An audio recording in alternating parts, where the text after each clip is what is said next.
Mysterious Lord Fellow. A foreign god living undercover on Earth. The author sets himself free, as detailed in Chapter 1. Keywords of the novel. Mystery. I served as a foreign aide to Aurora in those years without pop-ups. Mystery. I served as a foreign aide to Aurora in those years. Download the complete text. Mystery. I served as a foreign aide to Aurora in those years. Read the latest chapters. Chapter 1. Invitation, God on Earth. You are listening at novelfull.audio. Chapter 1 Invitation, God on Earth Reading Instructions. Third-person narrative, mixed with the first divine title. The original character appears as the outer god, Decline King. He is a false fellow villager, a true outer god. Remember, he is an outer god. Do not treat him as an old relic, nor as a human. He had a dirty trade with mythological creatures in Russell. Russell's image tends to lean towards the emperor and consul, rather than Huang Tao. There may be significant changes to some of the original plot, but in order to avoid spoilers, we will not provide examples here. It is not acceptable to withdraw, please do not argue. Plot flow, sand carving direction, non-refreshing text, he. Approximately. If everyone can accept it, then, main text, 0 I admit that my skill in playing the role of a human is not exquisite, but I smoothly infiltrated the initial barrier while they could only watch from outside. 1 Before landing on the ground, I was drifting through what should have been an endless sea of stars. Just like every old ruler who competes for source material and conforms to the characteristics of aggregation, they try their best to tear each other apart and devour each other after meeting on a narrow path, or fight evenly and retreat with scars, while being wary of the coveted eyes of other similar beings.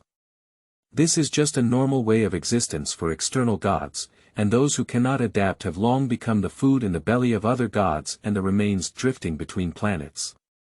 War and fighting are never-ending dramas in outer space, and they are also the only pleasures of former rulers. The universe is chaotic and eternal, and all external gods with inappropriate emotions will be eliminated in the shortest possible time. Even the most believing creatures of the jungle will feel fear in this dark world. Until that day, I relied on my nature of aggregation and all of my fellow beings to come to a blue planet. A earth-shattering event occurred somewhere in the universe, and the aftershocks tore apart and took away my source material.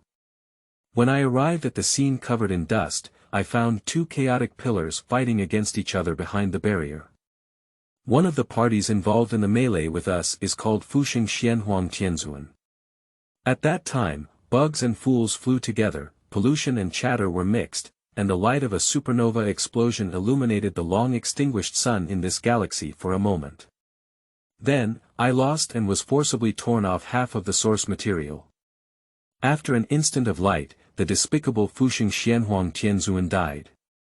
He came and died quickly, but he died inside the barrier, carrying the path and source material torn from us and falling together on the western continent. The flower sea, source material, that I carefully protected has cracked open.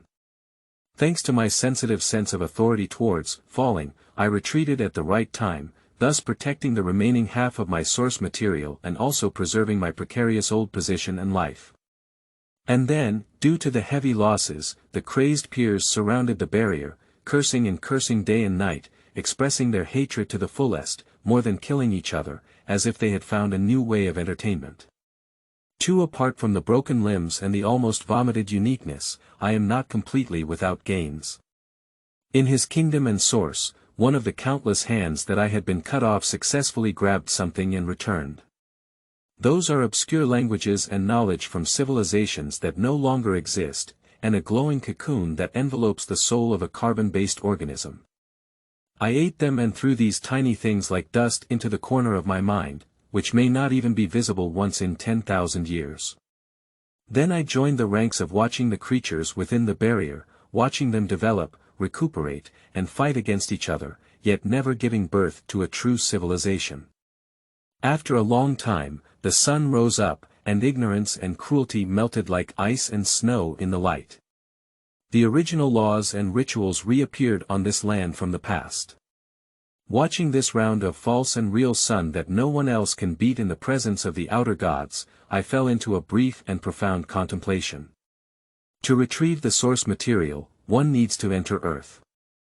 Unable to break through the barrier. And entering the Earth is bound to be discovered. To be discovered, one must face this sun. I will die. Confirmed, this won't work, I think. And time is meaningless for the universe and the wandering creatures in the universe, so it has passed for a long time.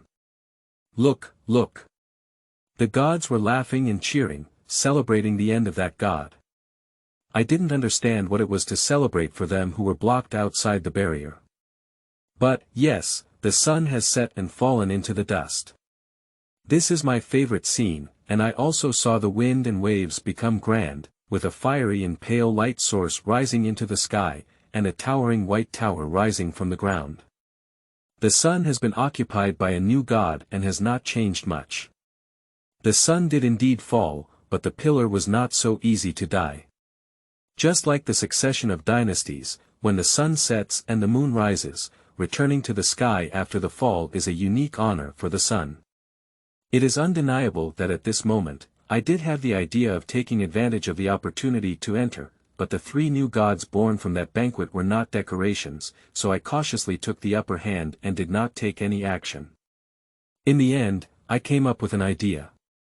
I searched through the vast ocean of thought, reassembled the information contained in the soul that I had thoroughly digested, and then constructed it into my own prop, infused with memory, leaving my will and imprint, but not giving it a soul. After countless failures, I successfully took advantage of the gap when the barrier weakened and stuffed it in. Then, with a hint of mockery, I watched as the device advanced along the path I had set for it. As a human born, growing, and struggling to survive through instinct in that era, one day, as I had designed, I encountered my neighboring path. The demon. The time has come, and I keenly feel the key nodes. I activated the imprint inside the device with the quickest action, causing the body to enter a shallow sleep of blurred consciousness, awakening my will in this overly fragile and small body, sealing the single path sequence 0 power I brought down, and then operating this human body to eat the demon. The device. No, it should be called me now. I put on the skin of the human I ate, used his name, and occupied his identity and face. Fill the mind with the madness of the past, and fill the body with the power of demons. I became the babbler of Abyss Pathway Sequence 3, and I was lucky, until now, all the existing gods on this planet had not discovered me. This is a good era, this is the end of an era. The 4 emperors fell one after another, and the breath of death swept across the earth. And the gods are busy killing each other, no one will notice that I have quietly descended. Thinking of those demons who still dare to appear on the earth in public, my emotional senses are filled with satisfaction and sarcastic joy, and I am already starving. 3. I established a sect while devouring demons, and the name is very simple, just called the Devil Sect. Believers are not important, and anchors are even less important. Establishing it is only because I want to establish the understanding in the minds of the gods that I am a demon path person, in the shortest possible time. Although no god noticed me, what if one day suddenly discovered it? So I allowed my sect to create one tragedy after another under my name without any hesitation. After all, even the gods and angels will ravage the earth at this moment, and compared to them, I am not even a big deal. After decades of frenzy and bloodshed, the barrier became increasingly fragile to the naked eye, so the gods went to the star realm and cleansed the rampant cults and evil gods before leaving. I also received the treatment of evil gods without surprise, and my sect and followers were swept away. I also suffered a huge blow. But it's not worth paying attention to. I had already beaten Fabuti before he escaped back to the abyss, taking away his Sequence 1 and Sequence 2 features, but unfortunately, I couldn't leave uniqueness behind. In the chaos of the last few years, I successfully completed the ritual, consumed the traits, and steadily promoted to the second rank of the Devil's Path, the Blood Grand Duke. Later, civilization was rebuilt, laws were perfected, and the world was refreshed, as if madness and chaos had never existed. I am also accompanying the footsteps of humanity at this moment, entering a new era. For so, according to my understanding of human habits, one should proactively leave a business card or introduce oneself when meeting for the first time. I am the former ruler, I am the deity that roams the sea of stars. I love all life that is about to die, struggling to survive. Life and death are both illusions, life is meaningless, but a journey from life to death. Only things created in the process of living have value. I detest destruction, just as I detest rebirth. I only enjoy watching creatures do their best but inevitably fall towards death and the Jedi. I came to Earth to practice all of this. This war-torn and dilapidated land is in decline, and I have easily acquired the necessary knowledge through my authority. Path, primordial, old, pillar, I follow the instinct of aggregation, I love decay but hate complete destruction. Therefore, I will eat them, devour my neighboring paths, seize the source matter, and then gain enough power to plunge this universe into eternal and endless decline, until time becomes blurred, until space also becomes shattered, and all things struggle to survive in a world without hope or despair, never reaching the singularity of complete destruction and restart. I am the withering ruler, the declining king, the ultimate journey of all life, even death cannot reach where I am. I am the angel of the abyss, a remnant of the old era that no longer exists. I am Edward Vaughn. TBC, a long time later, as I looked at this thriving earth, I still felt disgusted from the bottom of my heart. The key is to participate, unleash oneself, and update according to fate. Why can't we still change our avatar and ID?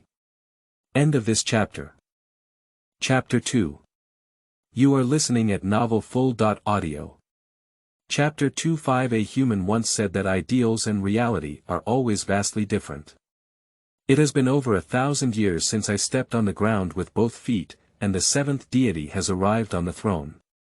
I watched as my good friend, the unique Black Emperor, fell from heaven and witnessed the glorious era born in his hands. I witnessed war raging across the earth, and people struggling to survive in despair, leaving behind my favorite scene of desolation and decline. Later, in this peaceful era, I was sitting in a window seat at an affordable coffee shop in Beckland, waiting for the person arranged by the editorial department to come. Yes, I am an angel. I am working. My job is to provide scripts and novels for theaters and magazines. I work because I am bored and idle. The goal of self-identification as a demon has been achieved, so the complete extinction of the previous sect is not a big deal, while the sect I re-founded in the Fifth Age grew savagely between war and peace, acquiring properties that undoubtedly required a lot of money. Since the death of Russell Gustav, they have not had enough money in their hands for a long time. And my allies are also very poor, which is not completely insurmountable, but funds are often scarce, and cults are always poor. I once asked when he was sober, are all evil gods so destitute? He answered with a hint of melancholy, that's right. The second and fourth eras were passable for a while, and since the fifth, many ways of obtaining resources and money have been regulated, which has limited the expansion of denominations and believers. At this moment, I heard his followers pray and kindly convey, "Your Holy One says there is insufficient funding for the event and wants to seek your guidance." He fell silent for a moment, then spat out words like, soft, z, from his mouth, ow and swo. NSN, DS Kunjan copy ijuj. SNS, hashtag seems to have fallen into madness due to poverty this time, but the chaotic babbling is mixed with Russian phrases such as, no money, it's useless to find me, and, go make money, ignoring prayers and trying to escape reality. Too unfortunate, how do the bishops of Rose make money? Do they use flesh and blood magic to perform? So I said, I'll sponsor a small plantation. Okay. He immediately answered without hesitation, then paused and continued to babble, wanting to cover it up. 6. The person arranged by the editorial department seems to be the current best-selling novelist. I have seen her once. Her decadent and self-destructive appearance, as well as her soul that was once contaminated with prohibited substances, can make a demon feel a bit favorable. However, the only downside is that she is not really willing to fall. Her seemingly lifeless appearance hides a strong desire for survival, which is particularly annoying. The wind chime at the door rang, and I lifted my head and watched as this young woman with long brown hair and slightly curled hair walked briskly towards me, sitting across from me. "Good afternoon, Miss Firth Wall." As a polite gentleman, I stood up and took the initiative to greet her. "It seems that you have brought enough interesting stories." She smiled wearily upon hearing the words. Her dark circles under her eyes and the fact that she was over half an hour late exposed her deadline for writing. Miss Firth sat down, took out a thick manuscript from her bag, and placed it on the table. "There are quite a few." I took a glance at the paper, which was 3 centimeters thick. Although the information retrieval could be completed in an instant, as a human, I had to pretend to read them word by word, not too fast or too slow, and also use various facial expressions and movements to express the posture that humans should have when reading. "I hope this story is indeed interesting." I took it with a smile, pushed my glasses, and began to look. "I need to finish reading quickly. Later tonight, I have to report to my crazy ally about his divine surrender, and communicating with him often wastes a lot of time listening to his babbling. For this reason, he specially gave me a seal, both as protection and as a symbol of alliance. It is a small cross, which he held when he was still the Son, and can effectively resist the influence of pollution and babbling, including various unclean spirituality. This is an impeccable gift, but I am the devil. At least on my face, I am a demon. He gave me this seal and asked me to carry it close to me. My first reaction upon hearing the news was, he doesn't trust me, and he is testing my true path. I was cautious about this for at least 10 years. Later, through daily conversations, I confirmed that he didn't think so much at all. He just didn't really think. Hanging on my chest looks too much like a clergyman, and I am not a believer hanging upside down. In the end, I chose to turn this small pure cross into an earring. 7. Faith Wall reached out and pressed the center of his eyebrows, causing some pain in his eyes. During the 1-week deadline, she spent the first 6 days leisurely, at the cost of almost staying up all night last night and writing diligently until the first half hour when she arrived. Procrastination cannot be cured, and it is impossible to cure it in this lifetime. Only by rushing through the deadline can we submit it on time. She yawned slightly, ready to finish chatting quickly and go back to catch up on her sleep, and squinted her eyes to look at the collaborator sitting across from her.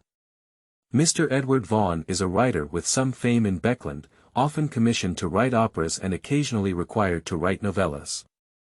However, most of his works are very formal, with hidden tragedies and many satirical connotations.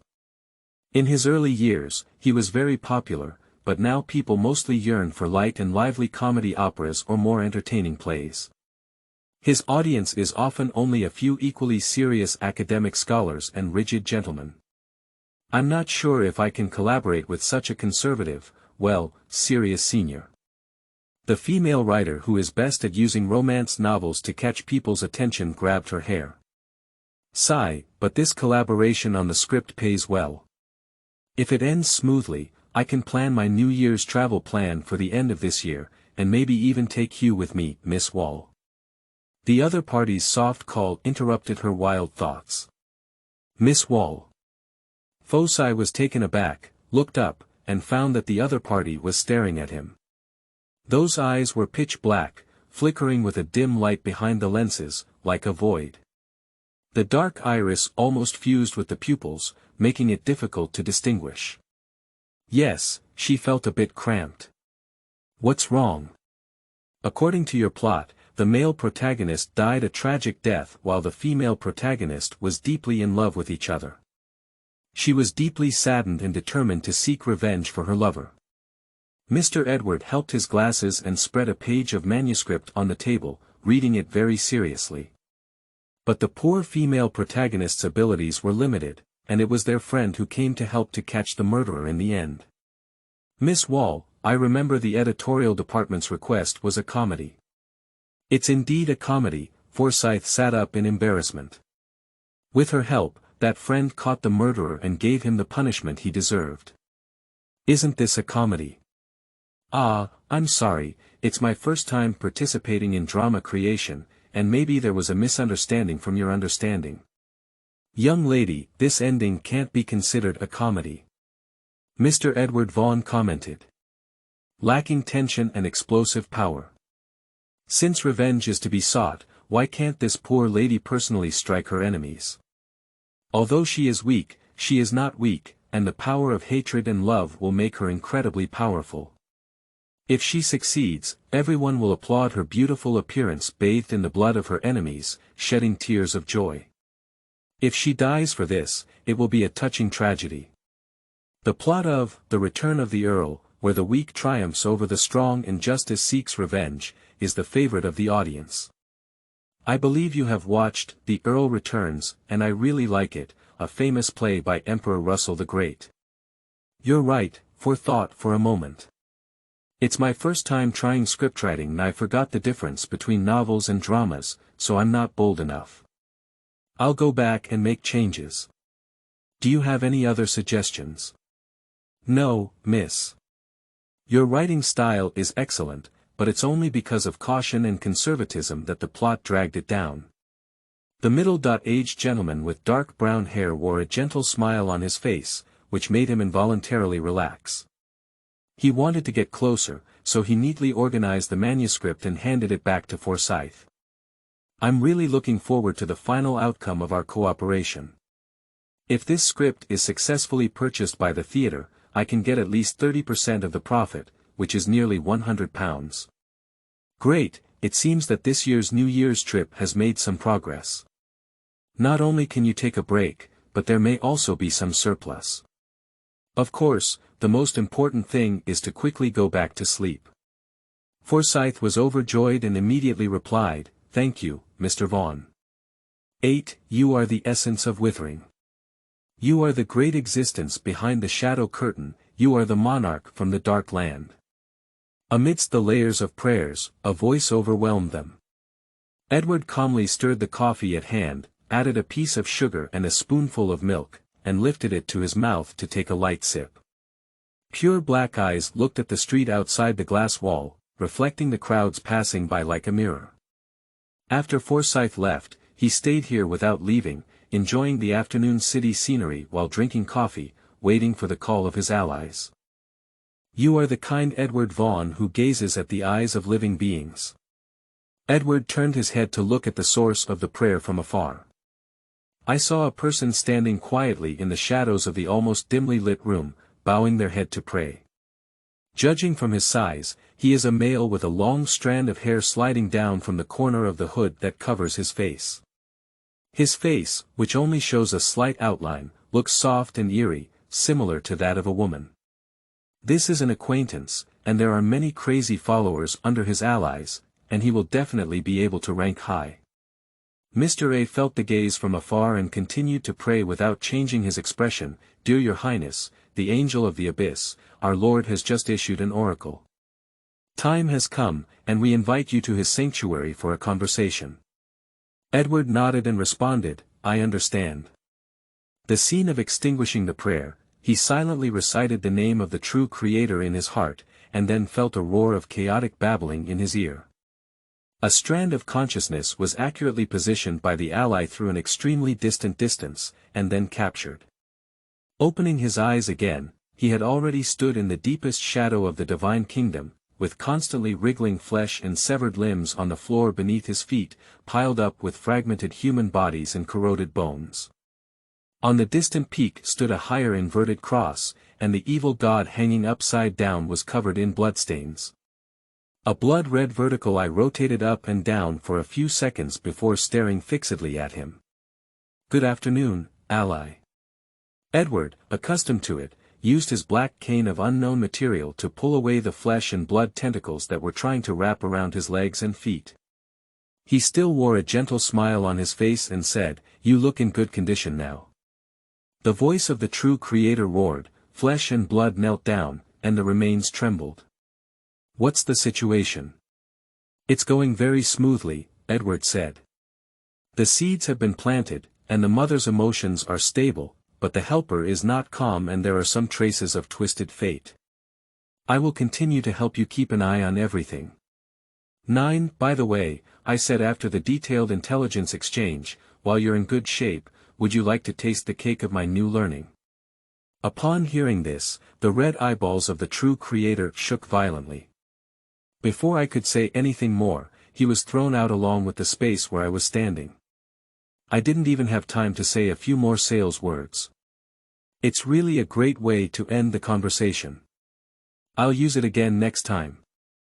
I'll go back to the CAFA and hear his roar coming intermittently from the sanctuary, echoing in my ear. Don't. Ugly, British. Ugly, you eat it yourself. It's really impolite. I drank the cold coffee in one gulp, stood up to pay the bill, and was full of confidence in my portrayal of human behavior. TBC, the script is a metaphor for daily, but you can imagine exactly what will happen. Edward cooks delicious food, but it tastes bad to play the role of a stereotypical British person. I'm really scared when I eat it. Shenzhou. Don't be a human. End of this chapter. Chapter 3. You are listening at novelfull.audio. Chapter 3:10. Admiser lowered his head, with his feet floating, wearing an old shirt and blue coarse cloth pants, walking on the street with 3 wobbles, aiming for the workhouse on the Iron Cross of Tianjin. This is a workhouse sponsored by the well-established charity organization Ernst Charity Foundation, headquartered far away in Indies. The Ernst Foundation has been established for over 150 years, and there are countless workhouses, welfare homes, and charity schools of all sizes, spread across various countries. Even the streets of small cities like Tianjin have one. Atomizer, who was born with excessive inspiration, often fell into a daze and murmured, almost unable to work normally to support himself, relying on odd jobs and assistance in the workhouse to make a difficult living. Our monster, Mr. has returned. He walked into the Poverty Alleviation Center and handed over the list of purchases to the person in charge. Then, a familiar female caregiver warmly greeted him and led him to the dining table, where he placed a vegetable soup and 2 pieces of toast and a piece of poor butter that could see the size of a few nail covers. The children who were learning sewing in the workhouse happened to have their lunch break and ran over happily, like a group of swallows chirping around Admiser. "Sir. Monster, sir." A little boy holding a beginner's literacy textbook squeezed in front of him, his eyes spinning around the meat in the vegetable soup, and he used what he thought was a very covert gesture to grab a spoon. A slightly older girl glared at the little boy, who angrily withdrew her hand, her eyes still dripping on her flesh, and said, "What kind of story are you going to tell us today?" "Story." Atomizer murmured, his hazy eyes squinting, unable to distinguish whether he was sleepwalking or awake. He once told the children about the scenes he sensed, saying that he saw a young man with a strong sense of death on his body, as if he had just crawled out of a grave. He said he saw a pitch-black inverted cross behind a gentleman with gray eyes, and just a glance almost made him die. He also said that he dreamed of a disaster, with the entire city submerged in a sea of blood and everyone dead. He writhed and cried in pain for it, shedding blood and tears. But the children didn't understand, and the people in the workhouse didn't understand. They couldn't understand, and even if they understood, they couldn't change the future. Only the night watchman became wary of his hallucinations, and the gentleman seemed to have received treatment, unsure of the final outcome. But regarding his dream of all the people in the city dying, even the night watchman had doubts and didn't know what would happen or where to start investigating. "There's no story," he said. "Dead, there's no story." Admiser was so sad that he couldn't speak, but the children around him looked at me, I looked at you, and didn't lose their enthusiasm because of this sentence. He continued to ask questions with enthusiasm. 11. Go, children, it's time for a nap. You have other classes to do in the afternoon. An elderly woman in her 50s smiled and drove the children away. The fabric to be provided to the night welfare home will be delivered tonight. Children who can't finish it will have no candy to eat this week. The children dispersed in a flurry and rushed to sleep in a hurry. Subsequently, the kind old woman, the dean of this workhouse, breathed a sigh of relief and sat across from Admiser with a smile, asking a slightly targeted question, "Are you still dreaming of the death of people all over Tingen?" Admiser slowly chewed the bread and nodded after a long time. "Goddess above." The dean took a gentle breath and lit a red moon on his chest. "I hope my lovely children are okay." "Everyone will die," said the monster, with a puzzled expression on his face. Someone stirred up the sea of blood, and just a single wave submerged it. Humans are so fragile. What is the meaning of life? Life is a pilgrimage of accumulating suffering and happiness, and it is just a journey from birth to death. After a moment of silence, the dean spoke softly and uttered a sentence that did not exist in the book of Revelation of the night. The voice was so low that only Admiser could hear it clearly. Finally, after pondering for a moment, she carefully asked, "Your talent is very rare, and we need your strength to investigate this matter. Do you want to consider assisting us?" The words about the journey in the parade made Admiser, who had lowered his head to eat, slightly widen his eyes, as if he had heard something incredible.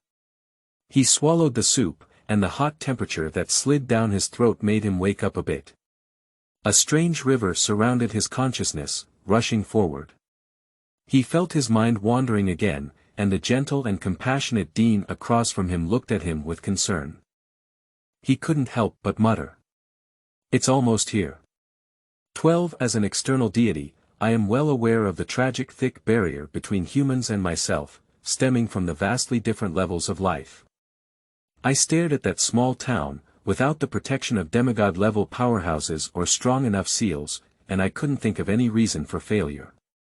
As for the fraudster who always tries to escape, I also gave a certain warning. From the world of dreams, I can't think of a gentler way than this. But he was even more fearful, almost to the point of madness. I don't remember the name of every individual human, just like humans cannot accurately distinguish each ant. Therefore, when encountering humans that need to be remembered but are not common, I always choose a unique feature as the code name. His reason for fear is that I will definitely die when the divine son is born. How can a mere mortal be worthy of being the father of the divine son? I think this fear is very meaningless. I took the initiative to join the cult ceremony but did not prepare for death, which is a bit disrespectful to the evil god. He clearly did not know that he was also one of the containers of descent, even more hidden than the already planted seeds. My ally provided double insurance for this divine surrender plan, and during the process of finalizing the plan with him, I deeply felt how generous the treatment of being blocked by the joint efforts of the 7 gods was, making him an obsessive-compulsive and meticulous god. I remember in the millennium when I allied with him, there was a divine surrender every 100 or 10 years, and in the end, it all ended in various failures. By contrast, I, as an evil god who has been walking on the earth since the beginning, am truly unaware of blessings amidst blessings. Of course, as a reliable ally and an excellent and generous remnant of the past, I should help him land as soon as possible, both in love and reason. Reality and ideals often go against each other, and in every failed descent, there is always the figure of Adam, the king of angels and the half-body of the audience, who was once the eldest son created when he was still the son. And I can't touch him, and I don't want to touch him either. My human nature is false, my image is simulated, and I am not sure if I will reveal it when interacting with the Angel King, who is best at understanding human hearts. It's not that I can't be killed, but currently I'm just a sequence 2 passing angel, switching to my own authority will attract attention. Therefore, whenever I discover him, I immediately retreat far away. This time. You must. His words are ringing in my ears again. Okay, I'll answer him, as long as Adam doesn't intervene this time, I'll do my best to help you. Passing by the theater, I saw actors who had already changed into costumes performing a simple rehearsal in the open space behind them. One was dressed as a prisoner, dressed in rags, with a flicker of fear and hatred in their eyes. The other was dressed as a staff member, proudly speaking courtship to a tearful girl. I glanced briefly and understood that this was rehearsing the first few acts of The Count Returns, which tells the story of an innocent sailor being framed and imprisoned, forced to part ways with his beautiful fiancée A.E. for 14 years. Oh. Not a sailor, a genius mechanic. When the villagers met, I said, The Count of Monte Cristo is really well written, it's a bit like your The Count Returns. At this moment, I want to marvel at the wonderful use of the generalist approach, being able to silently write this long novel from beginning to end without missing a word. Although I have completely swallowed and digested the soul of Edward Vaughan, the memory of ordinary humans is already weak, and most of the pages of books I have read are now blurry, with only a few words left. But at least he is also an associate professor at a university. Although his major is not suitable for me to play, if I flip through his memories hundreds of times and combine them with my own fabrication, I can still come up with several major books such as Millennium Solitude, Sleeping Flower Girl, and Beckland Orphan. However, having Russell as an old relic on the surface is enough. I remember that there were hundreds of light cocoons hanging in the source material of the Blessed Life Xianhuang Heavenly Lord. I don't know what it was for. If I had to put it down all at once, it would be hard to imagine what this world would look like. 13 I still remember my first meeting with Russell, when he was still an outstanding genius under the command of the god of steam and machinery. I approached as a remnant of the past, and as a departing person, he quickly accepted me, even though we were not from the same country. This aligns with my judgment of humanity, which is that humans can never escape their attachment to their homeland, where they came from. Difficult to understand, this is clearly the earth. When not far from home, I yearn to play with my neighbors, when studying in a different place, yearning for fellow townspeople from the same city, when alone in a foreign country, seeing people from the same country can be exciting. And this world where there are no other travelers, Russell is alone in this world, only me and he come from the same era. Russell asked, Old. No, international friend, which way did you go? I answer. Sequence 2 of The Devil's Path, Angel. Russell was shocked. I'm super, Chainsaw Man. I felt puzzled, but I didn't say anything. He was left alone there awkwardly, and then fell into a desolation with no response. TBC, *, the free manga artist Fujimoto Shuki's manga, Saw Man, features an angel demon. End of this chapter. Chapter 4. You are listening at novelfull.audio. Chapter 4:14 Have you fully mastered the fortune teller's potion? In the entertainment room of the Night Watchman, several people who were lively discussing Klein's summary of the Code of Divination fell silent for a moment due to this sentence. The Night Watchman coincidentally turned their gaze to the old peeper standing on the door that had just been pushed open. Upon hearing that Klein had submitted his promotion application, Neil hurriedly arrived wearing a black classical wizard robe, holding a felt hat of the same color in one hand and a packaged box in the other. He looked at Klein in surprise and scrutinized him up and down several times. This must praise the goddess, and also thank you for your guidance, Klein said with a dry smile and a serious tone. You actually found inspiration from the motto of The Spy Man and Daly's experience. Old Neil glanced at him several more times, then shook his head with a bitter smile. The future is terrifying. If it were 20 years earlier, I would have. Perhaps it's not much different, because the church doesn't have a recipe for the Spy Man, Sequence 8, Klein comforted. Perhaps there will be a temple. Maybe it can be found on an underground exchange, but I am also grateful that I did not get promoted and lived a healthy life for decades, praising the goddess. The old peeper lost his mood for a few minutes, then adjusted himself and raised the cardboard box in his hand with a smile. This is a day worth celebrating. Coincidentally, Sally baked several cookies and butter cakes, which is a technique just learned from Mrs. Mary. "You have a taste of it now." Everyone's faces changed instantly. Mrs. Salister baked dim sum. "Cookies, what kind of cookies do you have? Do you have chocolate? It's been a long time since I've tasted Mrs. Sally's craft." Leonard cheered, and Miss Siga Tian, who had always been quiet, showed her hopeful gaze. Even the coldest corpse collector, Fry, sat up straight, and the quiet entertainment room came to life again. Old Neil opened the box with a smile, took out a cake that was enough to be distributed to everyone, arranged various flavors of cookies, and then went to brew coffee for everyone. Leonard quickly took the first piece of milk cookie and put it into his mouth, chewing it without any taste or taste. Leonard's expression changed a bit. He lowered his head and pretended to be chewing, whispering quietly. "Old man, are you also going to grab this? What's the noise?" "It's just a piece of cookies." The voice of the mysterious parasite's aging sounded, "You can't take it anymore." The taste is really good." Leonard's face collapsed and he reluctantly swallowed the biscuit that looked like a puddle of soil in his mouth, then reached out again to take it. He carefully stuffed it into his mouth and tentatively chewed it. The rich milk flavor and crispy texture conquered his taste buds, and the cookies were still warm. Leonard felt extremely happy and couldn't help but agree with the parasite's words. Yes, Mrs. Salister's craftsmanship is really good. Her heart is also very kind, always taking the initiative to help Mrs. Mary in the workhouse. The other night watchmen heard Leonard's whispers, and although they didn't notice anyone talking to Leonard, his words were in line with the current situation, so they only felt that he was talking to himself. Parasitic. Thief Angel Paris caught a word of his interest and asked with some guidance. "Workhouse?" "Yes, the workhouse is the one down the street from Tingzhen."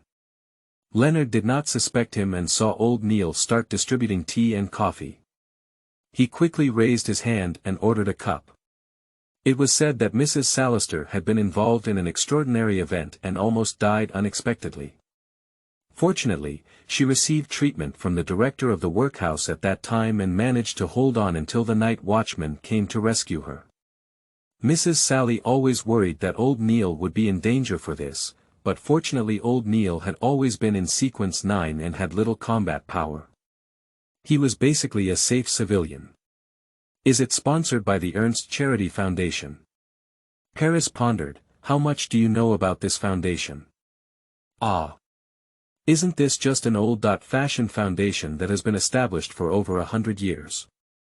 Leonard's chewing of the butter cake paused for a moment. He walked away with a water glass and became nervous, whispering, "Old man, is there anything hidden about it?" "No, it's great there, and I'm just asking casually." Paris denied it and said this sentence before giving an answer. Despite Leonard's curiosity aroused by him, he was so anxious that he scratched his ears and cheeks and remained silent. 15 in the morning, I opened a letter sent by the editorial department, and they expressed their satisfaction with the initial draft of the drama script with polite language. Along with the letter came suggestions for revisions and the remuneration for the previous manuscript. I put these dozens of pounds into my wallet and understood the modification suggestions in less than a second. Apart from occasional logical flaws, most of them were details that needed more polishing in my words. This reminds me of some experiences that I don't really want to recall, such as being urged by that child to change my respected name over and over again, until I saw that I had changed my respected name so that no more demonic elements could be seen before giving up. Change it again, Lord, it's not good for preaching. Do we have to add bloodthirsty and disaster and slaughter? Please don't use the term ruthless murderer as a reference anymore. Master, I think the first version is better. Both physically and mentally exhausted, especially when this child finally said, I wish you a speedy recovery of the light and humanity in your heart. I didn't have all these things in my heart, and they have been lost since I embarked on my journey to the starry sea. The poison of human nature brings only betrayal and fear, being abandoned due to trust, perishing due to attachment, dying in the mud due to virtue, just like the imperfect sun. I think this sentence is like wishing me food poisoning soon. Finally, I made some design on my name, Sovereign from the Dark Land. The Dark Land does not refer to the abyss, but to the starry sky. Thanks to the sequence of the Devil's Path being named, Dirty King, even if I write the word, monarch, clearly here, the 7 gods will only feel that I am playing in advance, rather than associating with the peaceful, declined king outside the barrier. And the phrase, the essence of withering, can directly point to me. After all, the only way to wither is through me, and the same goes for decay. Someone reported to me that the witch sect has sent an application for collaboration, and one of their key members is preparing for promotion, hoping to have the opportunity to collaborate in the future. The Dark Saint, who was receiving the other party, asked his allies, and they replied with gibberish. As a result, the Dark Saint had to roll on the ground in the form of a flesh ball with damaged organs and various severed eyeballs for 10 minutes. However, his spirit is relatively resilient. In other words, those who are not resilient enough cannot survive in the Aurora for so long, let alone become the Saint of Sequence 4. He spent 2 minutes piecing himself together, pinching himself back into a human form, and asked me in the eyes of the witch, who hesitated and hesitated to speak. This is a privilege bestowed upon me by my allies, because of my identity as a remnant of the past, and my unwavering caution over the past 1,000 years. I have the right to make decisions on his behalf when his mind is not clear about big or small events. I replied to Kesma. You can consider it. Then he sent away the witch. In the high sequence of the Aurora meeting, Shepherd, there are a few people who are relatively fresh and refined. It seems that their minds are only half broken, and there is another half that can be used for thinking. The Dark Saint Kesma is one of them. To be fair, I am now just an angel of the Devil's Path, carrying a sect that seems like a drag on oil bottles. Aurora will have its own angels. In the eyes of my allies and believers, I am clearly not qualified to be compared to their great Lord, and I am only worthy of being under his command. The holy word Angel Stephen is a representative of this faction. So I'm glad there are still people with normal minds in this place who can call their allies to uphold justice when Steve challenges me and I'm almost killed. However, maintaining this sequence is also very troublesome. I have been pretending to be an angel for over 1,300 years, although as a demon, this is very reasonable. After all, it is a clear way to kill and set fire, and the 7 gods will not allow me to act. My magic potion has also been digested. Although the 2-to-1 promotion ceremony is not the most perfect, it has already reached the standard. I have been dormant for a long time, so it is time to find an opportunity to promote Sequence 1, but Fabudi is still in the hands of the Desire Mother Tree, carrying his only Sequence 1 characteristic and uniqueness, while the other Sequence 1 that my ally promised to help me find is still missing. It is not feasible to switch to the prisoner route, and the bound god is also in the Desire Mother Tree. It is better to rob the God Sin AEA's sequence than to eat one's own ready-made inventory. In the end, I have no real intention of becoming a god, let alone a righteous god. I am already the old days. It's just a plan to find an opportunity to tear open the seal and search for the remaining half of my source material, completely accommodate it, and gain power to turn everything into chaos. But so far, I still haven't felt where the flower seed is. I set aside the prayer voices of the Aurora congregation and my own followers, and selectively responded to a few of them. The prayer content was quite common. The typewriter on the desk operated on its own, and I began to revise the manuscript. 16 This time, the tarot meeting still started normally. After completing the transaction of the mind reader recipe and receiving praise from Miss Justice for her diligent study of mystical knowledge during this time, Fool Klein shifted his gaze to the few pages of Russell's diary in front of him. On the yellow-brown parchment, the slightly twisted and clawing Chinese characters read. On August 5th, I saw the strength of high-sequence powerhouses, which was simply terrifying. They had undergone a qualitative change in a certain aspect, becoming like gods. No wonder they were called semi-gods and semi-humans. On August 6, the strange attitude of the 7 great churches towards potions made me feel strange. There must be secrets hidden inside that I don't know. On August 9, these 2 days events didn't make me feel too good. The Industrial Revolution I personally initiated and the era of steam and machinery I personally forged will become a breeding ground for evil spirits to descend. Today, something happened that made me a little happier. My act of openly replicating the literature of the earth attracted a fellow villager, perhaps a foreigner would be more appropriate. He found me in a mysterious way, undoubtedly a high-sequence strong person. If he hadn't asked me right away, should I go and claim copyright fees from Alexander Dumas? I would have had a better impression of him. Damn it, he couldn't understand what I was saying, it was too embarrassing. I wished I could have used props to blow up a pit and buried myself on the spot.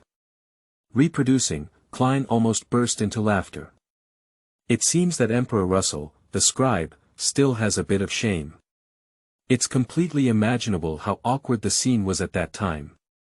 I can't believe there are other travelers in this world, I wonder if I have a chance to encounter them. Although according to Russell's statement, the other party was not from the same country, Klein still vaguely had some expectations. His eyebrows slightly relaxed, and his fingers gently tapped the edge of the bronze long table, attracting everyone's attention. High-sequence powerhouses can live for a long time, but even Emperor Russell has passed away. Is this traveler really still alive? Thinking of this incident, Klein's mood slightly lowered. Then, the description of the hotbed of evil spirits descending caught his attention, but after a moment of contemplation, he gave up his plan to delve deeper. He stopped tapping on the bronze long table and said to the hanging man, "Son, and Justice," in front of him, "you can communicate on your own now." The hanging man, Alger, immediately spoke up. "Mr. Fool, Miss Justice, I just received intelligence that Hurricane General Zillings infiltrated Beckland to complete a mission, and he will stay there for a long time for it. TBC, originally, the starting point would still notify the number of readers." I was startled. Just give it a try and someone is actually watching. Thank you. Do you think I'll think of how to save old Neil? No, I'll go the other way. In this world, Mrs. Sally didn't die at all. They spent more than 30 happy years. End of this chapter. Chapter 5. Aurora playing cards. You are listening at novelfull.audio. Chapter 5. Aurora playing card 17. You lost, Mr. A said with a gloomy expression. As if echoing his words, the right arm of the person sitting on the other side of the round table suddenly exploded, and the scattered flesh and blood slid down, making the bloody atmosphere here even more intense. Ah, damn it. The shepherd stammered unhappily, taking a gamble and tearing off the flesh from his shoulder, causing his entire right arm to fall to the ground with a snap. Now he only has his left hand left. Why did you suddenly have such good luck? All good luck and misfortune are gifts from the Lord, praise the Lord. Mr. A snorted proudly twice, took away the blood-stained banknotes from his opponent, and tightly covered the evil deck in his hand, avoiding the gaze of another losing companion with only one head left, who was trying to peep with his own eyes. This is unfair, and the body split up in action. Then a flesh and blood tentacle quickly emerged from the crack in his neck, firmly sticking to the edge of the table, and his head returned to the table with force. Not only do I have to lose a part of my body every time I lose to you, but I also have to give you the money I've worked hard to save. This is too unfair. I can also do it without money, sneered coldly, his bright face twisted slightly under his red hood. As long as you're willing, I'll help me with those voluntary labor. Lose once for 2 hours, how about that? Volunteer labor. Is it difficult? The shepherd, who had lost one arm and one leg, hesitated for a moment. I haven't been to participate yet, but I come from a slum and am familiar with poverty alleviation centers and charitable organizations. This is not a problem of being tired or not. Mr. A roared low, his expression twisted inexplicably. Those children, the little ones, are as tall as my waist, and their arms are as soft as cotton. What if I can't control my strength and tear them apart? And their eyes, all shining brightly in various colors, dark blue, light brown, and black. What if I can't help but cut them off as gemstones? They don't understand anything, they just laugh around me, learn to recite the Lord's name from me, and their voices sound like birds chirping. If I can't control them, I'll take them off. What should I do if my throat is pulled out to make a musical instrument? It's so unbearable, it's the biggest test the Lord has given me. You don't understand anything at all. That's just hell. He spoke a lot in one breath, and the other two shepherds opened their mouths wide as they listened. They stopped playing cards, their eyes wide open, and they landed on the table with a thud. Mr. A was muttering incessantly, and the two of them looked at each other with a dull and hesitant expression on their faces. His head stopped rolling and he solemnly placed himself on the table, saying in a skeptical tone, "You actually really like those children, don't you?" Mr. A raised his eyebrows and said, "What are you talking nonsense about? Since it's hell, then don't go." Another shepherd took the opportunity to turn the dropped eyeball bullet towards Mr. A's direction, trying to read the cards, but was grabbed by Mr. A and said, "It hurts. It's going to explode." "Ah. That's the test the Lord gave me," he said, "I won't give up easily." I didn't expect Mr. A to have such a big opinion on voluntary labor, so let someone else take over the next shift adjustment. No need. Mr. A shouted without even thinking, and the two shepherds coincidentally showed an expression of, as expected, and, "This A is just talking nonsense." Immediately, all three of them fell silent for a moment and looked towards the entrance of the lounge. I saw the dark Saint Kesma standing there expressionless, still maintaining a push of the door. The Lord's ally, the angel of the abyss, stood by his side with a mocking smile on his face.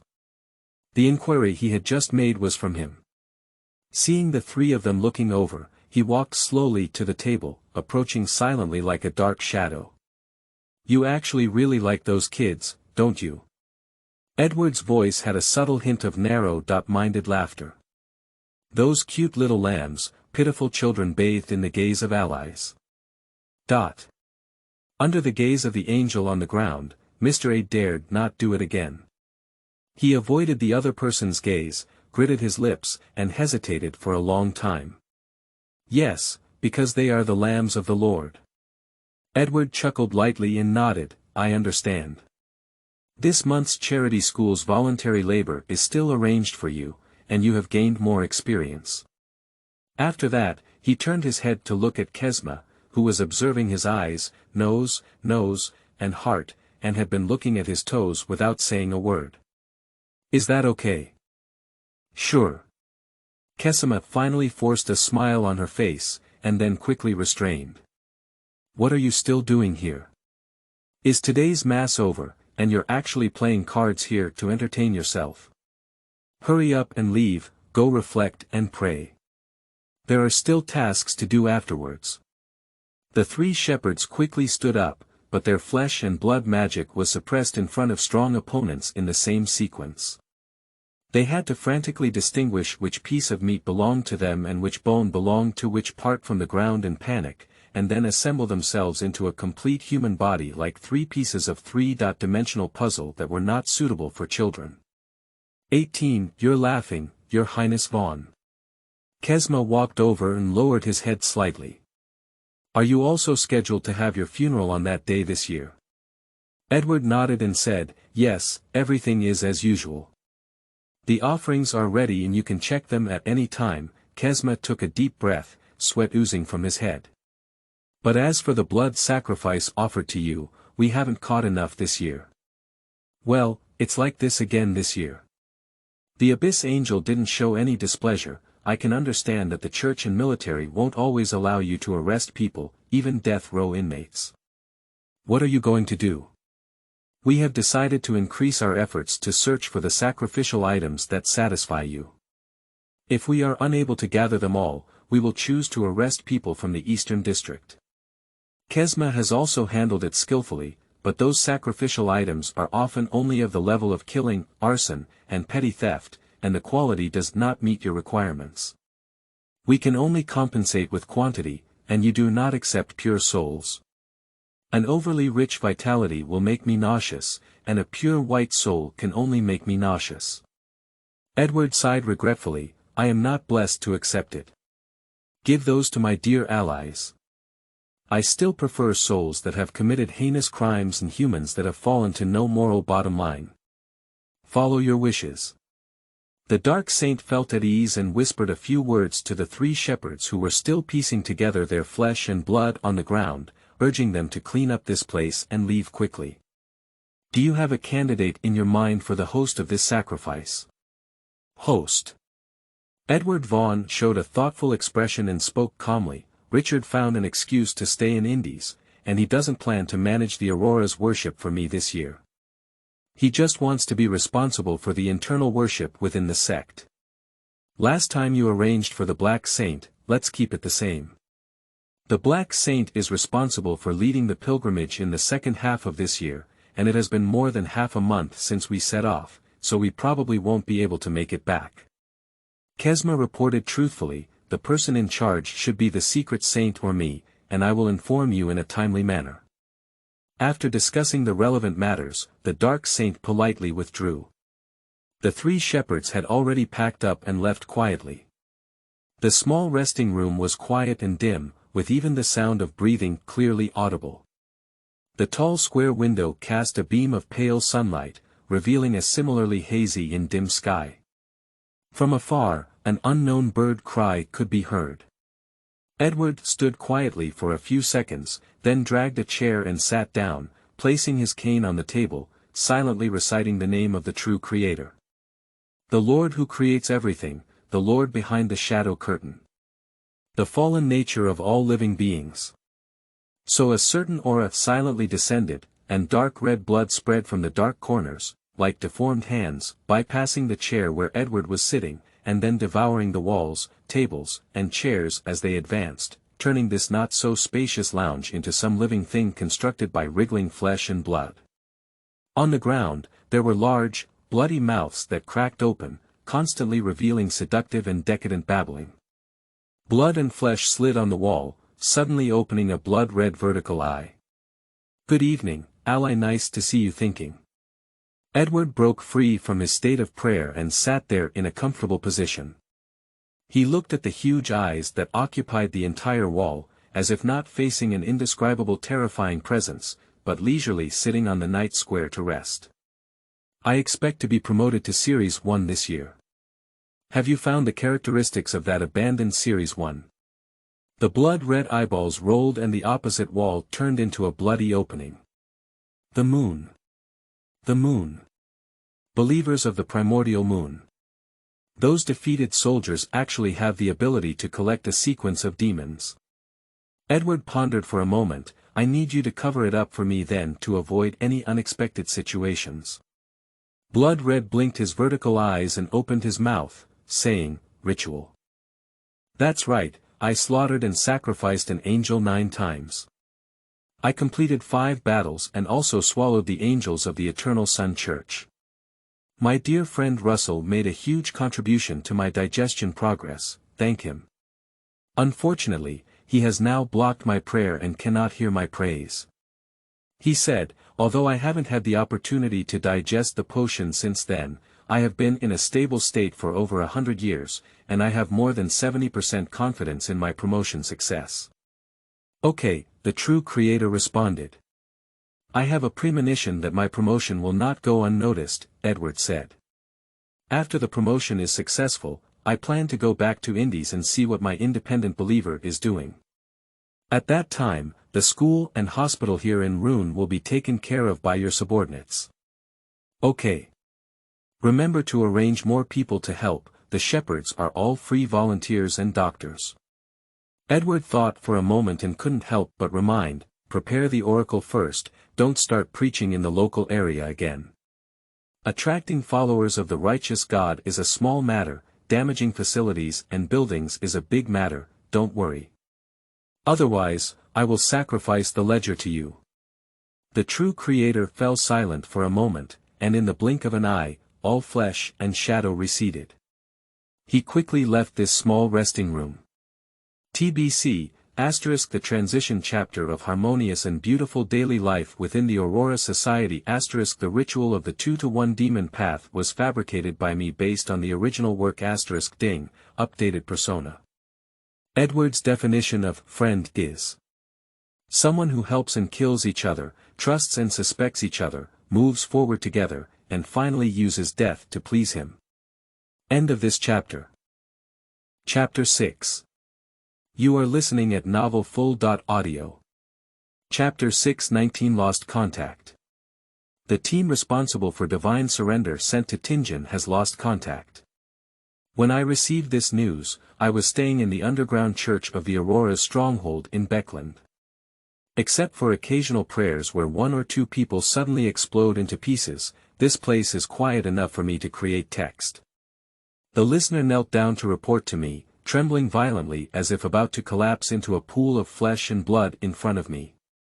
I didn't respond immediately. After using a classical feather pen to write the next line and rigorously adding a period, I put down the paper and pad on my knee and turned my face towards him. What happened? From his convoluted answers, I pieced together the general process. First of all, I know that this divine descent is actually a cover-up.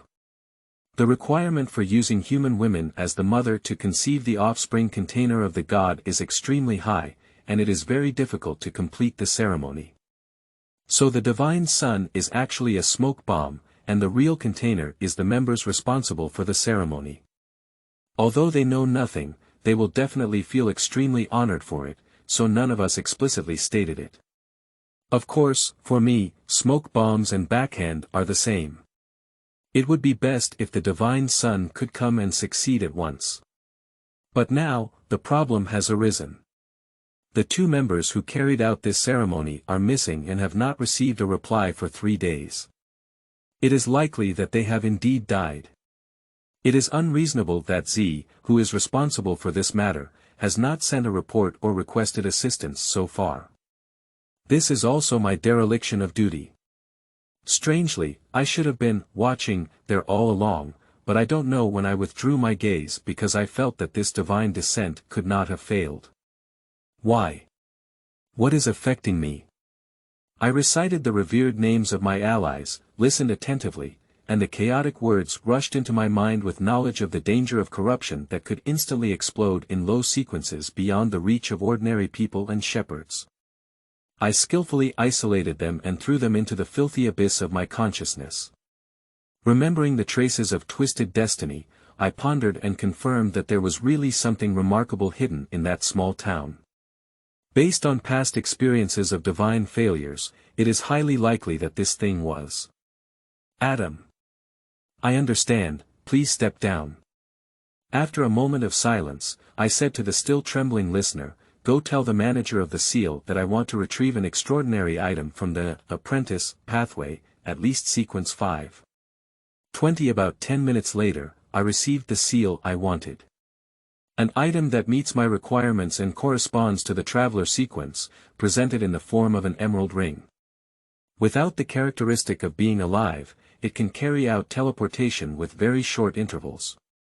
The negative effect is that when worn, it will have strong aggregation ability, unable to accurately locate the destination, and accompanied by continuous crying and roaring in the mind, with many negative effects.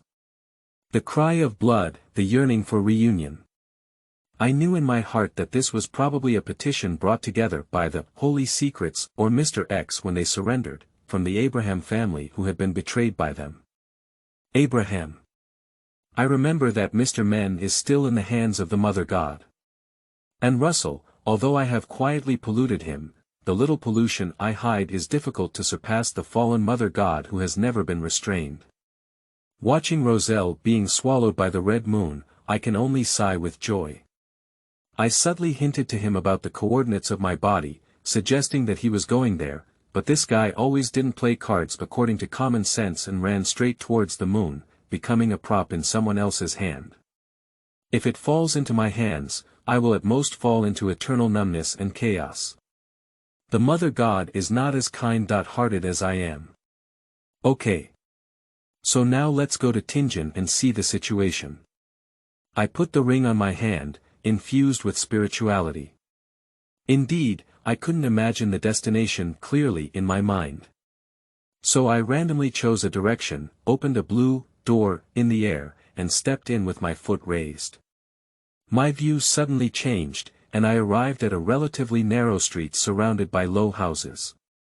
The street was filled with wastewater, and the corners were piled up with corpses and garbage. This is the Eastern District, a place where despair breeds. There were no people around, and I roughly estimated the distance and spirituality, ready to continue opening the door and leave here. Suddenly, a spiritual fluctuation occurred in the alley ahead, and a door of light opened out of nowhere.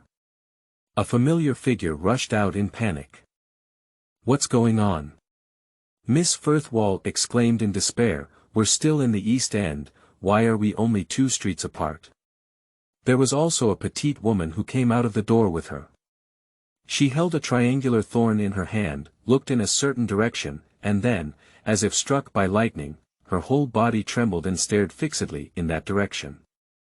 Her body stiffened into a stone. "That's it." The short woman squeezed out this sentence from between her teeth, "He saw us, Zillings and I met in line." Miss Firth's face turned pale in an instant, losing all her blood.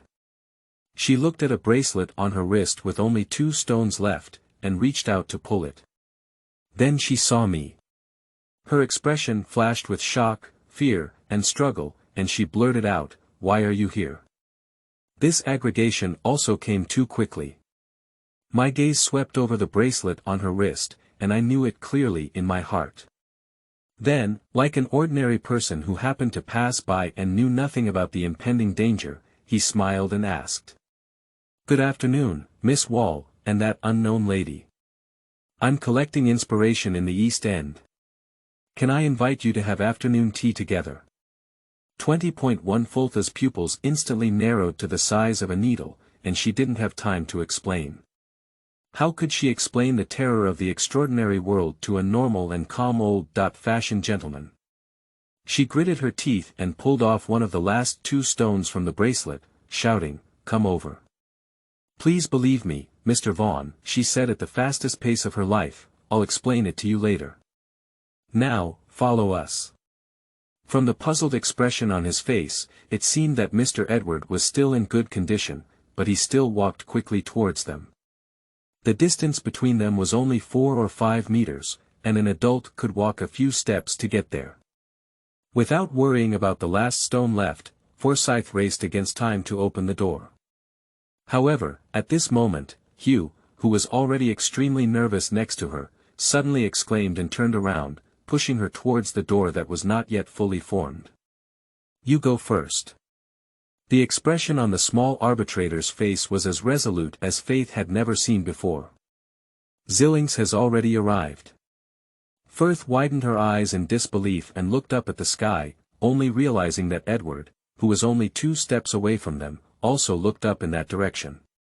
She saw the scene where her blood instantly froze to freezing point, and the cruel and murderous pirate general stepped on the windowsill, using the power of the wind-bearer to glide towards them like a big bird. His face was adorned with a bloodthirsty smile, and his body was light and agile, like an eagle preying on prey, like a diving vulture. He looked at them from above and looked contemptuously as they struggled to the brink of death, his eyes filled with ecstasy, determined to win. "Forsyth, hurry up." "No, no. Hugh, you come with me." Faith's legs were uncontrollable in fear, his thoughts seemed to stagnate, and his fingers clenched on Hugh's clothes, trying to pull her into the door together. At this moment, she felt her body rise into the air, and before she could be confused, she saw Hugh also leave the ground with his feet. Edward Vaughn, who had already arrived in front of them, held one person's back collar in one hand and threw them into the just completed door with incredible strength. "Wait a minute." As she fell into the brightly colored tunnel, Faith's mind had already stopped spinning before it could start working again. She saw Zillings gliding in the gap behind Edward Vaughn, but she couldn't do anything and could only shout in despair. Don't. Wah. 20.2 Zillings saw clearly that the woman was not a traveler, but possessed an extraordinary item in the traveler's sequence. Although there is still one last stone, it is enough for him to complete the planned murder and escape calmly. He licked his lips, his bloodthirsty and crazy smile further expanding, and he had already seen the scene of tormenting in tearing those two people apart. With the help of the wind, he crossed the distance of 2 streets and alleys in just a few seconds and arrived directly in front of the door. Zillings reached out his hand and decided to feed the middle-aged man who was hindering his plan to wriggling hunger first, and then calmly snatched the magical item. But at this moment, his spiritual intuition suddenly issued a shocking warning, and then fell into a dead silence the next second. Zillings was uncertain, his hand wearing wriggling hunger was less than an inch away from the gentleman's back. The gentleman slowly turned around. Zillings suddenly couldn't move. What's going on here? The pirate general was shocked and pale. The distance of 1 inch and less than a second seemed infinitely stretched, but the man who had never been seen by him remained unchanged.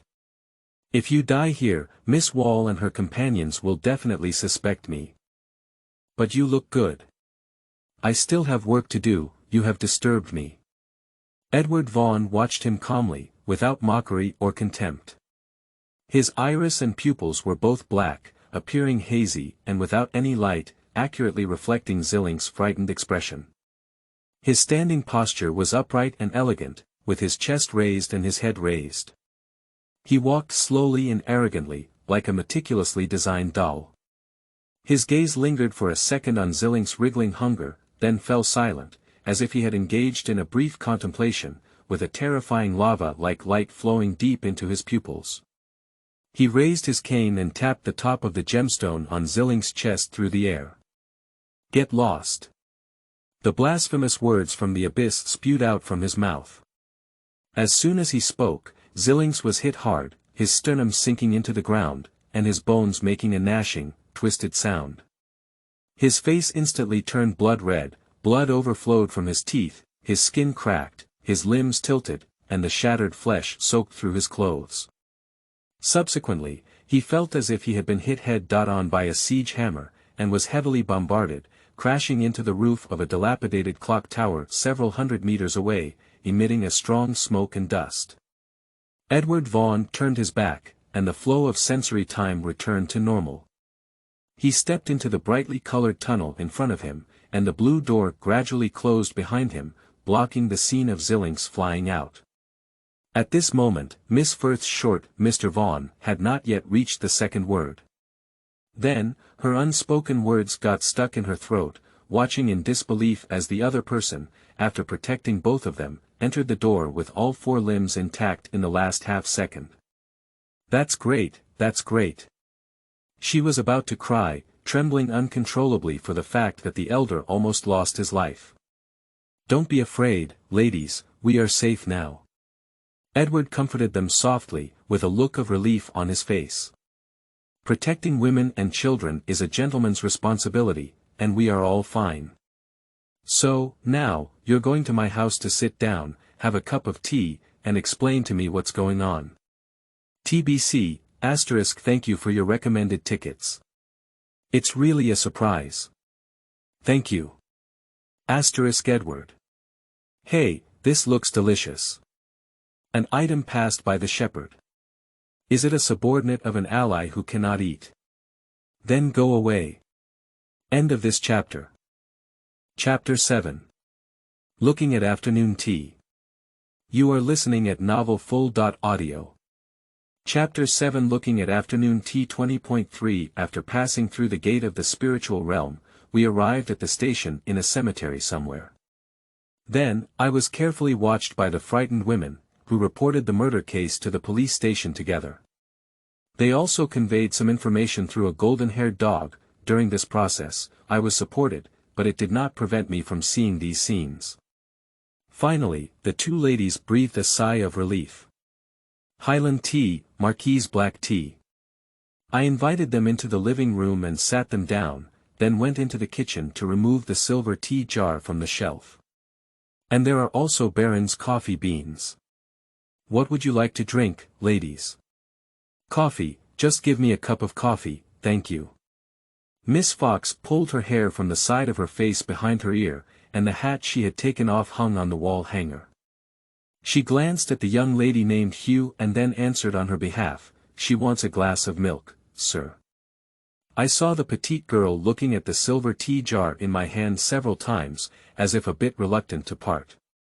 But she didn't stop her companions from speaking for her. I can understand that this is a human, reserved, behavior. When she first arrives, she chooses relatively ordinary food and gifts, which is a common etiquette in social life.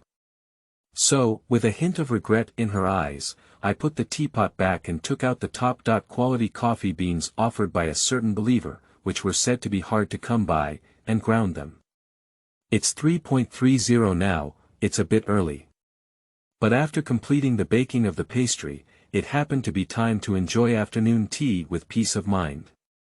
When hot coffee is stirred for several minutes and emits a rich aroma, the cake in the oven also happens to emit a tempting sweet fragrance. In the cold weather, I put the steaming desserts on a 3-layer dim sum porcelain plate, and put cream jam and milk sugar separately.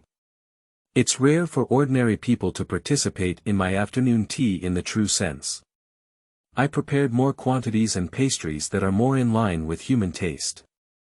It's exactly 4 o'clock now, a perfect time, and every afternoon tea must be perfect. The two ladies still looked a bit cramped, their eyes wandering around as I replicated the complete set of furniture based on the Baroque style in my memory. I understand, and I also think it's too extravagant. We should reduce the use of gold and silver reliefs and gemstone and jade inlays, but this set of furniture has been with me for 200 years, and it's still a work sponsored by the royal family of Intis by Russell. I'm a bit reluctant to discard it. Relax a bit, we can chat while eating. I showed them a comforting smile and whispered softly, "Miss and Miss, have you discussed where to start explaining?" "Okay, thank you for your hospitality, Mr. Vaughan." Miss Firth spoke first, not sure if it was my illusion. Her hand holding my gold wire enamel tea set trembled a bit, as if afraid it would fall. "The person we met today is the pirate general, the Hurricane General Zillings, who can fly." Do you know about extraordinary abilities?" "Yes, have you ever experienced anything against nature in your life?" "I know." I nodded. "That's sequence 6 of the storm path, of course I know. But surprisingly, even sequence 6 can blend into the pirate general's queue. It seems that the sea is still quite safe now. Do you know anything about the 4 kings and 7 generals among pirates?" "I have some understanding, and I know that the leader of the Dawn is the mysterious queen, named Bernard Gustave," I replied. Miss Firth and Miss Hugh looked at each other. Foltha's expression clearly showed confusion. She organized her words and said, "Zillings is a ruthless and heinous pirate. None of the ships he encountered survived, and even the complete body is difficult to find." I nodded. The magical item of the glove that the shepherd passed by made me suspect that he had a connection with the Aurora. His taste was undoubtedly tempting, and I was even more regretful for not being able to eat him there. When I escaped from his hands, the door I opened was achieved with extraordinary abilities, of course, not my power. Miss Firth was very humble, and even stood up as she spoke, demonstrating to me the illusion of penetrating the wall. I sincerely praised her. After all, the devil's way really does not have such a small trick. After sitting down, she grabbed a smoked salmon sandwich and put it in her mouth, then swallowed the coffee. "I don't think this combination will be very delicious. After all, these tea snacks should be paired with fragrant black tea," and indeed her expression twisted a bit. 20.4 The extraordinary world is very scary, and even a slight mistake can lead to losing control. Wild extraordinary beings are easily captured by the church. Are you curious about extraordinary powers? I'm very sorry, but you're already past the stage where you can safely become an extraordinary. No, it's best not to include it as material in the book, as it's easy to be taught to check gas meters. By the way, which deity do you belong to? The path I belong to is the Apprentice, and now it's sequence 9. I don't know where Xilinx is now. Will he still be chasing us? Sigh, I'm really sorry today. If it weren't for your help, we might have. Hugh, should we go to the church and sleep for a few days until he's caught? Time passed slowly, and the 3 layers of dim sum tower reached the top layer. Miss Firth praised my dessert-making skills and couldn't put down the dark chocolate mousse cake that was only the size of a palm. She was willing to eat only a small part of a spoonful. Even serious Miss Xiao slowly unfolded her furrowed eyebrows during the afternoon tea, gradually immersing herself in the enjoyment of delicious food. After finishing my coffee, I took the initiative to help them brew my favorite Highland black tea. Because Miss Xiao has been looking at it, it seems like she misses it, I replied, and they had to accept it. You are so sharp, Mr. Vaughn. Miss Hugh smiled and sipped hot black tea. Delicious dim sum and a relaxed atmosphere made her unconsciously drop her caution and guard against me. She hesitated for a long time and finally replied, my family is a fallen aristocrat. When I was young, my father often used Highland black tea to make afternoon tea for me. A dilapidated aristocrat. I couldn't help but feel curious, showing the writer's passion for inspiration and material. Can you tell me your surname? If you don't feel offended. My name is Hugh Dilcha, the blonde lady pursed her lips and said in a self-deprecating tone. The real surname is Dilcha, which happened many years ago and no one should remember it. Dill, a fallen aristocrat in the past 20 years, are you a member of the Dill family, a family of Count Mason Dill? I dug out a page of paper from my memory, flipped through the insignificant 2 sentences on it, and asked in my usual tone, that Earl bought me an opera in his early years, and I only have a slight impression of him, as if he was an honest and punctual person. Miss Xiao's eyes suddenly widened. Her emotions transition between excitement and fear, and there is also suspicion. Is this lady suspicious of me? Do you suspect that I am a person related to her father's death? I remember it was because the current king of Rune wanted to be promoted to the Black Emperor, and the count knew the situation but was unwilling to accept reality, so he naturally passed away. I find it difficult to understand that even though humans are always in a vortex of struggle and mutual killing, they are willing to push others out to gain vitality, regardless of everything. What's wrong with having one more true god in one's own country, with stronger military power, higher status, greater war, and more wealth? Why resist? Very boring. I think so. A thriving world is boring, and all things have a day of decline. The meaning of kindness and all virtues is only because one day they will be destroyed, just as life exists for death, and architecture and great achievements are most spectacular when they fall with a loud crash at their grandeur. I am waiting for her to ask me something, and then I will casually reveal some information. But Miss Xiao remained silent. She suppressed the impulse to learn the truth and gritted her teeth and sat back. She doesn't believe me. This is very regrettable, because I originally intended to treat it as a devil's deal. I came to give her the truth she wanted, and she exchanged her own identity and soul with me, in order to add obstacles to the emperor who was preparing to become a god. I naturally don't want to see an additional deity on earth. The atmosphere of afternoon tea was a bit heavy, and Miss Firth probably felt the awkwardness in it, so she took her leave at the most appropriate time. I smiled and agreed to her request, packaged a portion of the freshly baked chiffon cake for her, and then sent them out of my separate courtyard. 20.5 I tidied up the scraps and used the most uncontrollable technique to smoothly bake a starry sky pie, sacrificing it to my allies as usual. Oh, why doesn't he open the gates of the kingdom of God? 20.6 It was already dark, and I lay comfortably on the sofa listening to the prayers of the believers, but I always felt like I had forgotten something. After carefully thinking about everything that happened today, I found that I forgot to go to Tingen. This is due to the time concept of mythological creatures. I immediately got up and put on my coat, picked up my cane, put on my top hat, and opened a door in the direction of the city at the farthest distance. Just as I stepped out, a steam train whizzed past my forehead, and I reached out to hold on to my almost blown-off hat. As I opened the door for the second time, I stood inside the door frame and glanced down. Below was a dirty river used for discharging wastewater. I thought for a moment, then thought again, and entered the spiritual realm through the embryonic form of the divine kingdom. I don't really like walking in the spiritual realm. Because the sun always favors me in that round of simple strokes, and this time it's the same, I just ate you as an angel, and you snatched back all the extraordinary features. As for this, do you still remember me? In the blood worship sect and the 3 demon families, 2 high-level members were eaten by me, leaving only 3 or 2 collateral members. Didn't they also come to seek revenge on me? 5 minutes later, I escaped from the spiritual realm, looking somewhat disheveled with my charred hem and hair, as well as my non-existent hat. However, the damage that a single gaze can cause me is nothing more than that. The sun has completely set, and the night falls heavily over the sky of this small town. The gas streetlights were all on long ago, bringing bright light to the not too narrow roads. The shops on both sides also lit up lights, and children lingered outside the glass of toy and gift stores. Gentlemen and women walked arm in arm on the street.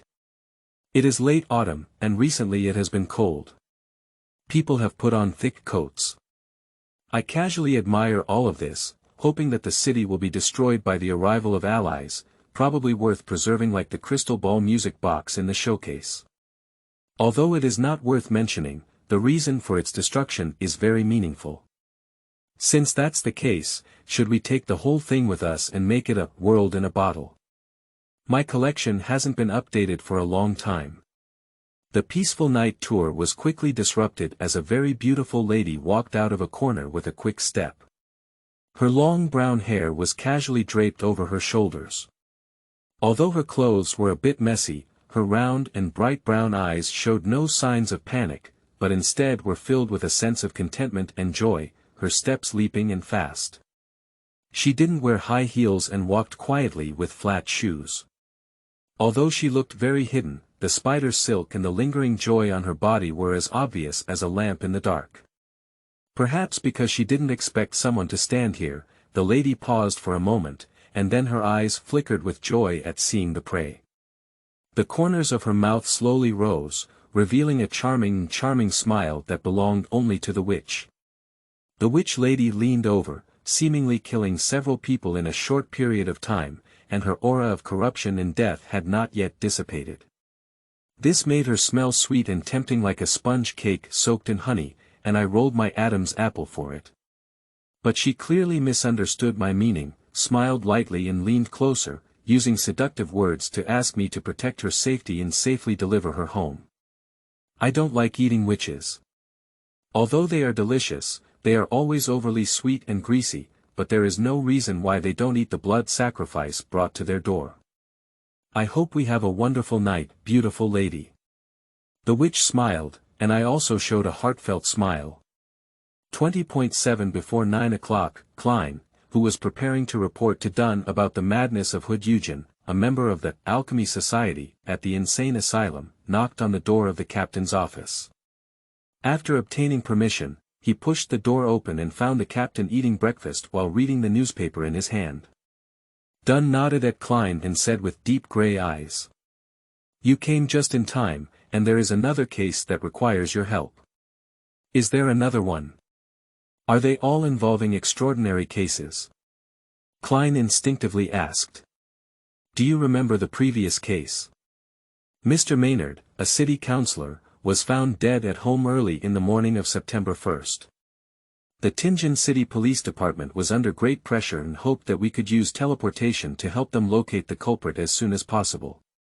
Well, but Neil took a day off to watch a play with Mrs. Salister, so he had to arrange for you to be able to telepathize." Dunn explained and then added, "This case is related to it. Mrs. Sharon, the mistress of Mr. Maynard who died, was found dead at home this morning. She had a grim expression, her limbs were broken, all her organs were hollowed out, and the scene was unbearable. Klein's hair stood cold as he listened, and he couldn't help but grip his cane tightly. Mrs. Sharon's death may involve extraordinary circumstances, but it is also possible that the modus operandi was too cruel. Dunn cautioned, act with caution. TBC, *a bug was discovered and a modification was made. Now it is 9.4, and there are still 5 days left until the true Creator's divine descent. End of this chapter. Chapter 8. You are listening at novelfull.audio. Chapter 8 20.8. That's probably how it went. So now there are 2 things to do at the same time. First, Herd Eugen, a member of the Alchemy Society, went crazy. Second, the cause of Mrs. Sharon's death. Captain, which one should we complete first? Dunn asked some more detailed questions, rubbed his forehead, and pondered carefully before speaking, starting in the afternoon. It's my turn to monitor the lunatic asylum, and we can't go directly. No one knows if there are still members of the Alchemy Society hidden among the doctors, nurses, miscellaneous workers, and patients in the lunatic asylum. We must be sufficiently hidden. In the early morning, we infiltrated early tonight. Okay, Klein responded, then asked with uncertainty, shall I investigate Mrs. Sharon's residence alone? Aren't you going to learn tracking and surveillance skills? This is a great opportunity for practice, Dunn said. Coincidentally, the part you were responsible for in the Lance case has come to an end. Okay. Klein didn't refuse any further. After all, completing the task will ultimately count towards performance, and investigating the crime scene is not difficult. But in the afternoon, Klein felt deep regret for his simple thoughts at the time. The captain said that the police have sealed off and protected the scene. As long as you greet them and show them your identification, you can enter the investigation. But he didn't say that Mr. Maynard's widow and sister hate Mrs. Sharon to the bone. The captain probably forgot, didn't he? With the help of the Joker's body control ability, Klein climbed over the wall and rubbed his way up the balcony on the 2nd floor from the water pipe. Due to the extreme horror at the scene of this murder case and the need to seek help from the church, the police have erected a makeshift partition, and no one has seen it all. They had doubts about the death of the legislator and searched for private detectives to investigate the truth. Now they are very grateful to the murderer for brutally killing Mrs. Sharon, and even used their own interpersonal relationships to exert pressure. The police have been replaced by their people, and even if Klein presented his documents, he was harassed for a long time and not allowed to investigate. Entering the bedroom, Klein took a deep breath of air conditioning. A large amount of blood seemed to have been squeezed and splashed out, spreading all over the walls and even splashing onto the ceiling. There were dragging marks on the ground, and long bloodstains left in the corner of the wall where fingers were struggling to escape. Combined with the captain's description. Limbs were broken, organs were hollowed out, and the scene was unbearable. Klein couldn't help but retch. Even after a morning of ventilation, the blood in the room remained bright red, as if still flowing. No, I don't even want to touch it with my hands. I simply divined and didn't get any useful results. Mrs. Sharon's body is also not here, unable to communicate. Finally, his gaze fell on the safe in the room. Klein sighed and closed the doors and windows, enduring discomfort. After confirming that no one was peeping, he took out the ceremonial silver dagger and sprayed out the melee spirit, allowing it to combine with natural forces and block the entire room. He wants to summon himself. Although I don't know how to unlock, no one understands spiritual bodies better than me. Everyone has arrived, so let's just do a divination and see if we can find any clues. Klein took 4 steps backwards and arrived at the mysterious space in the mist. After pondering for a while, he wrote a divination sentence on parchment: John Maynard's death had an extraordinary cause. John Maynard's death had extraordinary factors. After repeating it 7 times, he opened his eyes and looked at the spiritual pendulum. His pupils suddenly shrank.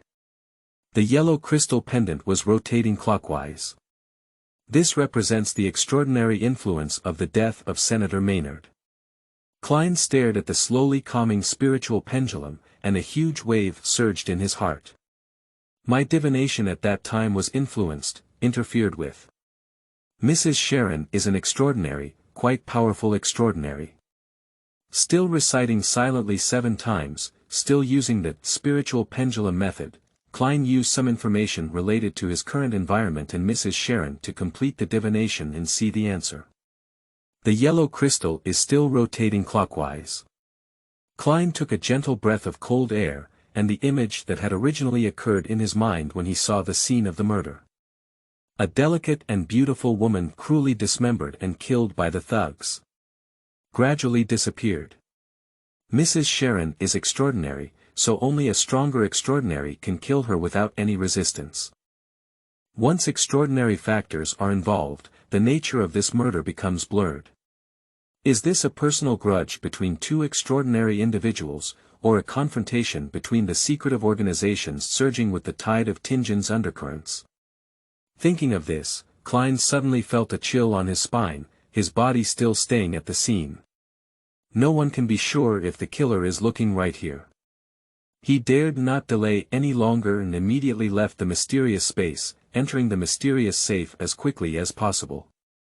He found a photo of a young man among them, and with the premise impression that Mrs. Sharon is a powerful extraordinary, Klein did not imagine it recklessly and soon realized that the other person was likely a witch. During his exploration, Klein was taken aback and discovered a partition. After confirming that there was no danger, he crawled in. In his view, items such as ritual ointment and incense were reflected, as well as a cracked but not completely shattered white bone statue. He vaguely saw a beautiful woman with eyes on her hair. 20.9 Lanius, who had completed various preparations, bewitched Hood-Eugen and asked him to help him hold a ceremony. He used his deceived fiancée A.E. Meguos as a carrier to conceive the offspring of the true creator. The kind-hearted in Zangwell secretly helped Lanius by dividing the collected traits of the Reaper's descendants into half and implanting them into Meguos' body a certain amount of time in advance. Hood-Eugen put Meguos into a semi-unconscious state, nourished by the accumulated resentment in the factory area day and night, and catalyzed by the substantive darkness and oppression. The ceremony succeeded. Meguos conceived the offspring of the true creator. This deity saw the coincidence of the situation, but he did not refuse to break through the blockade of the 7 gods. After the successful ceremony, the crazy Lanius regained his sanity.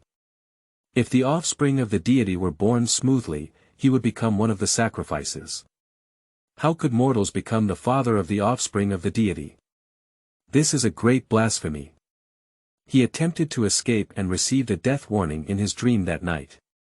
Lanius had no choice but to stay in Tinjin, but he had to tell the night watchmen, the Punishers, and the Mechanical Heart about the bomb, so that they could solve their own problems. Madness always comes at a cost. All members of the Aurora Society, Hainas Vincent and Cyrus Aripes, have died. They didn't have time to spread the news, and Mr. Z, who is far away in another city, will probably take about a week to realize that his subordinates have been killed. But when he realized that the mission was almost a failure, he had to take time out of his own affairs, return to Tinjin as quickly as possible for investigation, and then write a letter to report to the Aurora Society. Unfortunately, the seasoned postman in charge of the area where he is temporarily staying happened to be on sick leave and replaced with a new person who is not familiar with the streets here. His letters placed in the mailbox will be forgotten by everyone. After a month, Aurora will finally realize the problem. On the evening of September 3rd, the messenger of the true creator arrived. The newcomer turned out to be the angel of the abyss. It seems that the deity attaches great importance to this divine descent, and his arrival will undoubtedly exacerbate the chaotic undercurrents beneath the calm surface of Tinjin. It is very coincidental that he expected to appear near a red chimney house through spiritual teleportation, which happened to be. It happened not to be the building wherein Zangwell was hiding. He had no target to search for, so he prepared to patrol the city. The second sentence is completely blacked out, at this moment, the witch Mrs. Sharon walked out of her lover's house and successfully killed John Maynard. She had been in a happy and excited mood for the past few days. So she invited His Highness the Abyss Angel, unaware that she was seeking the favor of the devil. She relaxed her vigilance after successfully completing the task, which is reasonable. Everyone has such a period. The Abyss Angel received the blood sacrifice, was in a happy mood, and decided. Next, the text was completely covered by a puddle of ink, mixed with mottled blood, and the pages were stained with a few pieces of meat, making it difficult to read the original text. He was quite satisfied with this sacrifice, so he did not mind the audacious Ince Zangwell's offensive behavior and praised him. Ince Zangwell's plan is still ongoing. 30 Dunn received Klein's report in the evening, learning that Mrs. Sharon was a member of the witch sect and the broken statue of the evil god in the safe. He didn't dare to neglect it and quickly wrote a report to report it upwards. In the early hours of the morning, Dunn and Klein visited Hood Eugen at the insane asylum and dealt with the psychologist who had almost lost control. Late at night, he walked and stopped in the vast dreams of all the sleeping people in the city, playing the role of a nightmare to eat and drink. Klein received a considerable mental impact in the afternoon, so Dunn kindly did not disturb the other person's dream and left a blessing of good sleep. He slowly turned around and came to the window of a hotel in the city center, observing whether there were any suspicious passengers from outside. When he came to the third floor, Dunn found a gentleman with brown hair and tortoise-shell glasses sitting there quietly reading a book, his eyes misty, and on the table were exquisite dim sum and hot black tea and milk. So he knocked at the door, walked in, and then swept away all the food on the third floor dim sum rack, and ate an impeccable and perfect afternoon tea late at night. Dunn enjoyed the hospitality and before leaving, he took off his hat and gave a simple salute to the owner of the dream. But as he went to the entrance to push the door and prepare to leave, the swaying hem of his windbreaker scraped off a grey felt notebook placed on the shelf at the door. The notebook fell to the ground with a loud click, and the notes and excerpted clip pages inside fell out one after another. Dunn hesitated for a moment, even though he knew it was just a dream world. He turned around and apologized to the brown-haired gentleman, then squatted on the street stall to pick up the scattered notes on the pages of the book. He didn't notice that the dream owner's smile slowly disappeared. At this moment, he found that the notebook was filled with densely twisted text, and he only needed to take a glance to know that it must be Russell. Unexpectedly, this gentleman's dream world has Russell's notes. Is he also a mystical enthusiast? Thinking of Klein, who was also very interested in Russell's notes in his team, Dunn couldn't help but show a hint of a smile, and then his smile froze at the corner of his mouth. This note has annotations and translations. There were several scattered pages with translations attached, and a label paper was clipped with a paper clip directly below each paragraph of Russell. These sentences were translated in the standard rune language as if printed on it. The key to magic potions is not mastery, it's digestion. It's not excavation, it's acting. And the name of magic potions is not only a core symbol, but also a specific image, and it's the key to digestion. It turns out that there is still such a secret hidden in the potions and pathways. In Sequence 4, there are alternative pathways such as the Sleepless One pathway and the Corpse Collector pathway. Well, the Wise One pathway and the Spy One pathway of the Church can also replace each other in high sequences. Playing the role and exchanging ways, is this. Dunn's pupils instantly shrunk to the size of a needle. He suddenly remembered something, the safe way to master magic potions, that Klein had told everyone, the Archbishop Ince Zangwell who had escaped and failed to advance to Sequence 4, and the ashes of Saint Selena, the sacred artifact behind Chanisman. He felt as if a flash of inspiration had flashed through his mind, splitting open the chaos that had been confusing for a long time like lightning, but he didn't have time to grab it, and the few pages of paper in his hand disappeared in an instant. I'm already ready to let you go, Mr. Nightmare. The middle-aged gentleman sitting on the single sofa put down his book at some point and looked at him with gentle and compassionate eyes. Dunn's brain made a loud noise. Unable to activate linkshare. Unable to activate linkshare. Run. No, no. Escaping can lead to death, staying can also lead to death. Unable to make a sound, there is nowhere to escape. What is this thing? Why does Ting Zhen have such a thing? I will definitely die, but I must find a way to pass on the message. Dun felt an endless fear of death in this gaze, unable to tremble violently against his physical instincts. He didn't want to immediately break away from the dream and seek vitality, but after the shattered glass-like dream world, it was not his own bedroom, but a dark secret realm. Beneath his feet seemed a mountain peak formed by the massive corpses of monsters, and the pitch-black ocean at the foot of the mountain padded red waves on the cliffs. At the end of his field of vision was a liquid-like boundless black mist that seemed to cover the world. Centered around that sofa, the spreading darkness devoured everything. The gentleman smiled and asked, "But why do you have to seek death?" TBC, Investigator Dunn casually rolled a dice, which resulted in a great success in the investigation and attracted the displeased gaze of the evil gods. I believe at this point, everyone should have almost realized what kind of god Edward, the declining king, was, so he wouldn't go to the tarot order. If his chaotic evil goes up, the first thing he does is to remember the breath of all, and then confirm whether the fool is the heavenly sovereign. Once he realizes that the fool is not, he will touch and kill everyone according to his own memory, so that no one on earth can become the master of mystery until the end. Why can't I change my profile picture and ID? If I can't change it, I'll have to use this garbled ID to sign a contract.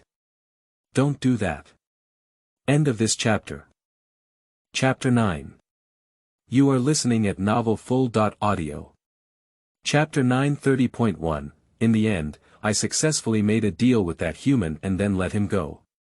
To be precise, it's compensation. He must help me with something. I feel like I have been the victim of this incident from beginning to end.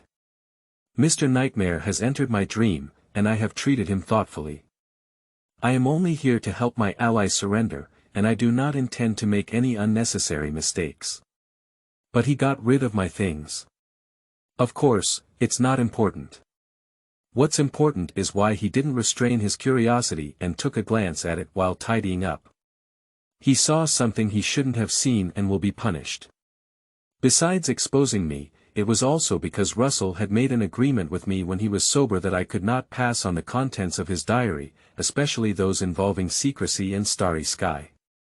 I also need to help him pay attention and monitor those who can understand his diary and spread it recklessly without understanding its dangers, creating panic and chaos, unless authorized by Russell himself. This is a transaction between me and him. He hopes that humans and extraordinary individuals in this world can live safely without any knowledge. At least the real villagers from the past will not suddenly lose control, go crazy, and die while laughing while reading his diary, exploding into pieces of meat. Of course, I can to some extent impart his diary to others, but I cannot spread it again, nor can I teach anyone Chinese. That gray notebook was 100 years ago, and it was the same material I used to teach Richard back then. Why is it still in my conscious world today? Do I really care? Or is it someone or something else's handwriting? This is not good, it needs to be tapped. To be honest, I regret my actions of nurturing him back then. My goal is only to have he gather the remnants of the moderate faction for my own use, divide the anchor of the bound god, and oppose the Rose School under the control of the Mother Tree. I want an obedient subordinate, just like their name. Puppet. But he always has his own ideas, such as doing charity with my sect. The long-term negative influence of believers on the gods has added me with many unknowingly meaningless anchors. And he also established a charity foundation nearly 200 years ago, receiving a large grant from Russell, who was already a consul at that time. Which demon is doing charity? It's me, then it's okay. 30.2 I remember when he was still more like him, he always insisted on teaching me Chinese, and also scrutinized my accent, feeling tasteless. You still crave to hear your mother tongue, I said. Of course it is. He asked me in reverse, don't you hope so? I think it's okay, I answered truthfully. The kingdom of Rune is very similar to my hometown in the 17th century, even the pollution and fog that never dissipated after the Industrial Revolution are becoming more and more similar, just like at home. Your alienation is probably because the world as a whole is Western, and if this is an ancient Eastern country, you will definitely feel a sense of belonging. Russell pursed his lips and said, what you said makes sense, but your translation in Chinese is really too lackluster. I just want to laugh when I listen. Your spoken English is also very poor. I heard that your country has an English proficiency test, but I guess you didn't pass.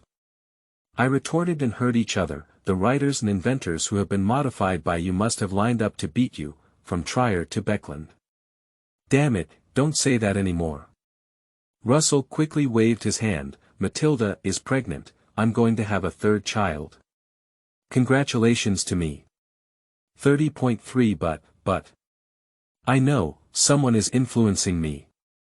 If I were not dressed in the skin of a demon, if I were the body, not this weak clone with just one hand, if I descended with my true position, the feather pen and its current writer would explode and shatter when they write the first word about me, completely dead. But there aren't so many ifs, I can only endure the humiliation now. After all, the angel of the abyss has never been favored by anyone. Because I like to run around and do whatever I want, without the reserve of mythological creatures, and always disrupt the game between gods. I still walk on the ground as carefree as during the Quaternary period, never avoiding human gaze, and never caring that my arrival symbolizes disaster and bloodshed.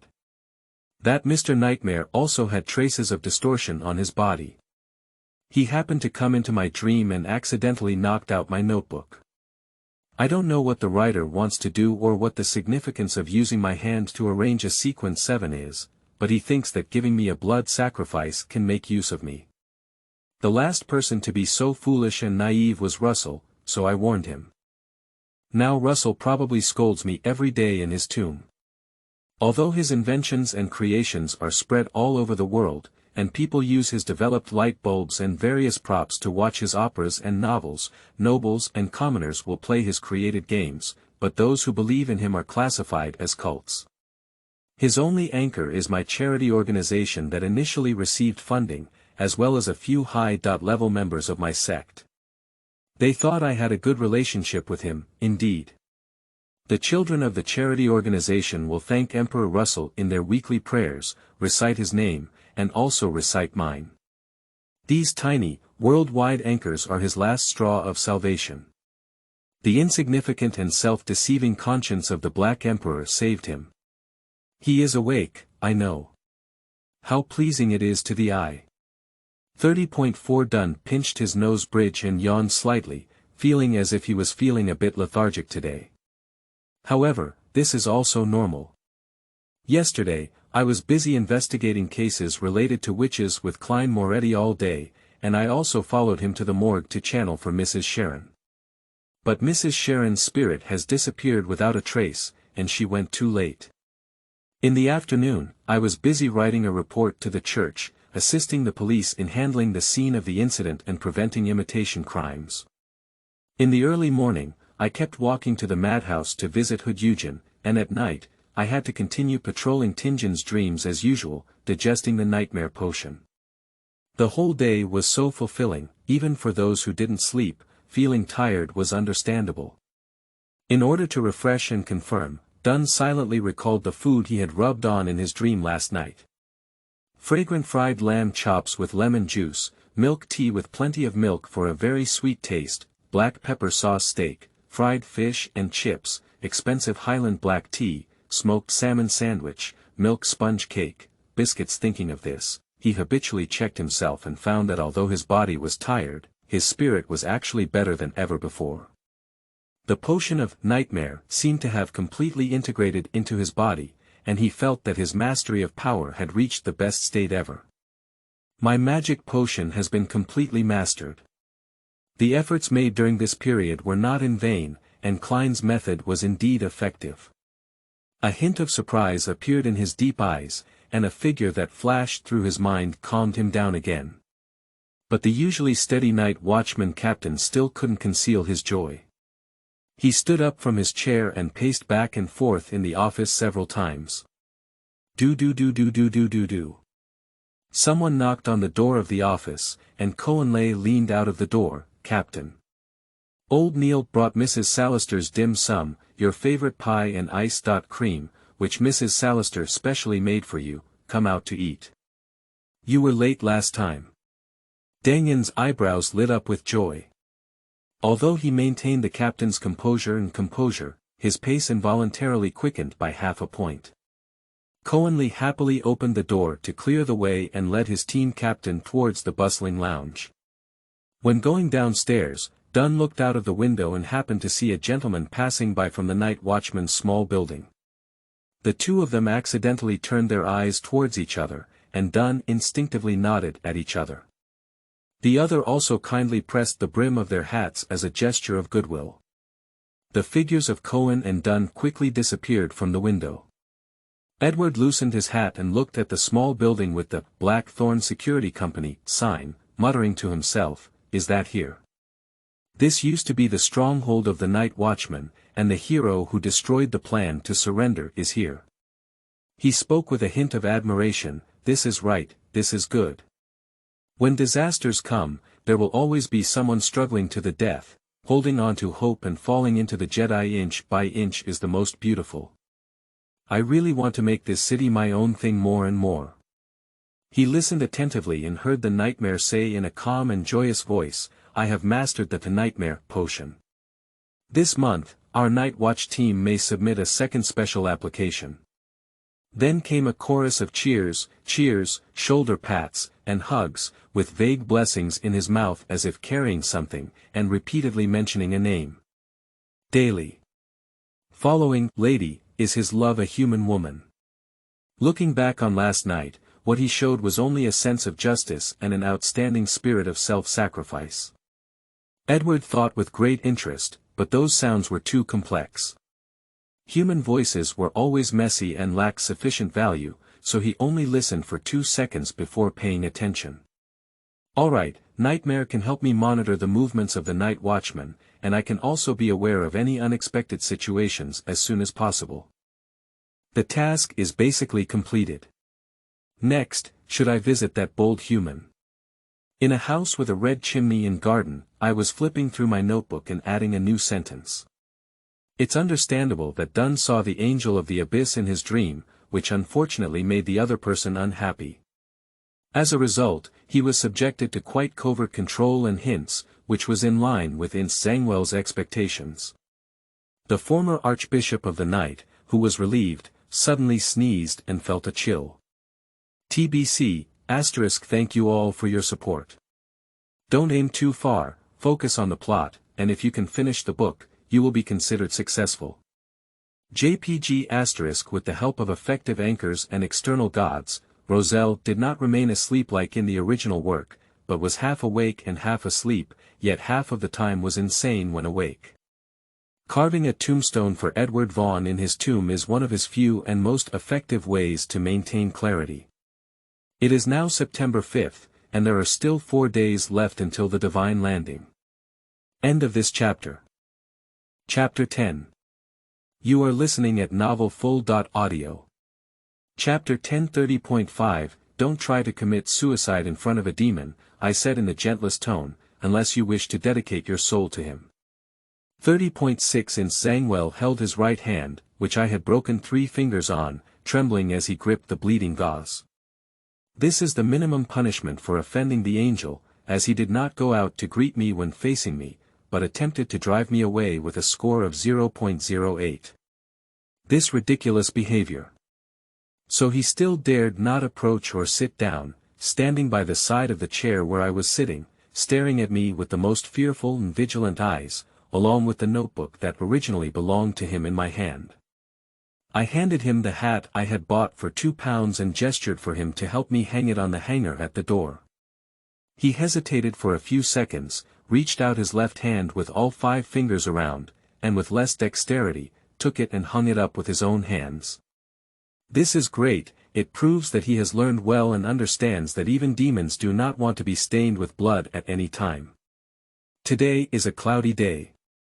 I flipped through this diary with a good mood and found that many interesting things had happened in the small city of Tingen before I arrived. For example, the puppet of the Duke of Antigonus pointed out a descendant of its owner to the night watchman. This poor little toy was originally the most popular doll in the family, but now it has become a sword that can fall from the head of the last generation of the Antigonus family at any time. For example, a night watchman named Leonard who carries a special secret on his body, and a mysterious and undead Klein who is also on duty. And the nightmare of breaking into my dream last night and eating the afternoon tea I prepared for Miss Wall and her friends, Dunn Smith. The night watchmen under the command of the night goddess are truly talented. I roughly flipped through this notebook and used it for a long time. It was wrinkled and tattered. Most of the previous content was about how to hide and how to use coincidences to distract the night watchman from pursuit. During his years of defection, he traveled to various places and finally came to this small town, plotting to cross paths with the corresponding holy items in sequence 4, attempting to advance across paths. Therefore, he secretly made many arrangements. But from the records, the successful part is very few, and Klein always triggers unexpected situations that prevent his goals from being fully achieved. Has the kind-hearted in Zangwell provided assistance? I read this sentence for a moment, and he looked even more scared, as if he was about to escape through the window the next second. But even the gates of the underworld cannot allow him to escape. What is the use of a window leading to the garden? But I not only didn't intend to be harsh, but also wanted to praise him. I said why Mr. Z's report said, we successfully planted the seeds, and the mother's condition is stable. According to our expectations, the first step of this divine descent could not have been successful. It turns out that you did a good job in not letting the mother die at that time. This is very interesting, I think. If I remember correctly, the seal of the night church, 0.08, is called the Pen of Alessandrin, which corresponds to the sequence of author in the audience pathway, causing the death of an angel. Level 0, with the highest density, cannot be transmitted externally, and even when informing relevant personnel, only the simplest appearance will be described. It is unimaginable that such a seal can be controlled by a bishop with only sequence 5. What's even more unimaginable is that he hasn't been written to death for 3 years, and even managed to evade a series of pursuits and sneak into the eyes of the night goddess. According to reason, 0.08 should not have much interest in writers at this level, so the reason why they have been able to survive until now is very intriguing. I didn't think about this matter in detail. After all, if there had to be a higher level narrator, someone more behind the scenes than in Zangwell, to drive all of this, the son who is currently playing his own son at the top of the audience's path would be the most suspicious person.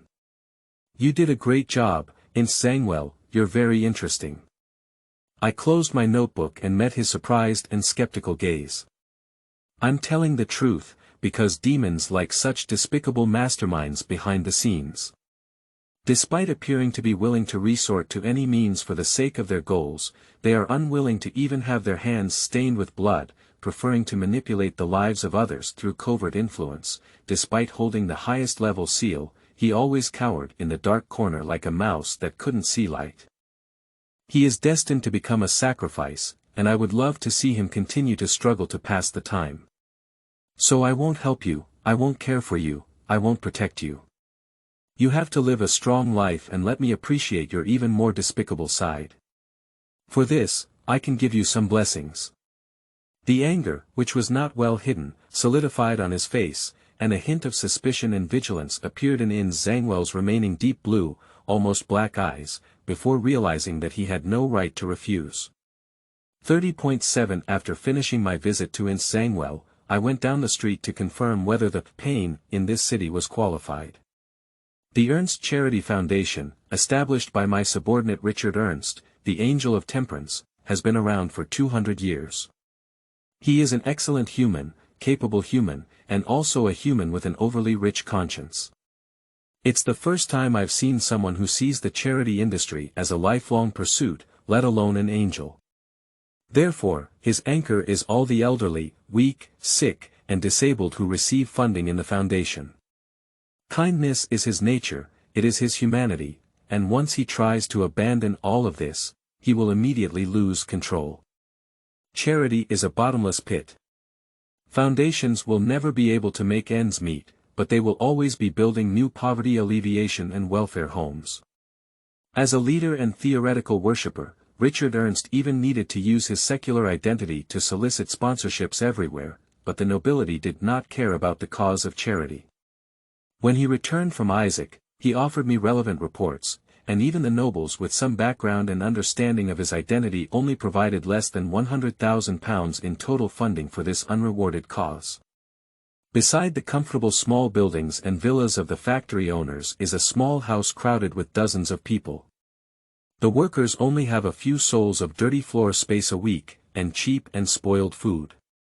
Therefore, Richard persisted in adding new machines with lower harm to human health to factories in my industry, offering workers a 10% higher salary and impressive work-related injury medical funding. As a result, my factory quickly closed down due to its inability to compete with its peers, and the meager profits prevented even the accountants in the factory from finding any loopholes to profit from. This behavior also caused me to suffer heavy losses in the family of Indies, losing almost half of my influence at one point. The true person in charge was ostracized by peers, reported by employees for being unable to bear employee benefits, and had to sell the factory to competitors at a low price. In the circle of the factory owner, he also received a derogatory nickname of "stupid money," "unjust big head." After this farce, the real managers of the industry regained the commercial power entrusted to Richard. And by reclaiming all the factories, stock investments, and plantations, only by squeezing cheap labor and even slaves like others can Richard be provided with the original capital for the charity industry. How ironic, how pitiful. Richard Ernst, a philanthropist with a reputation and no one cares, what do you really want to do? 30.8 Baron Glamour coughed low, leaving a slight crimson mark on his palm, which was then absorbed by his leather gloves. His chest was smashed into a comminuted fracture 2 days ago, and he was able to avoid death on the spot thanks to the strong enough body of Sailor Route 6. He was able to save his strength to escape and found an opportunity to use his network for treatment.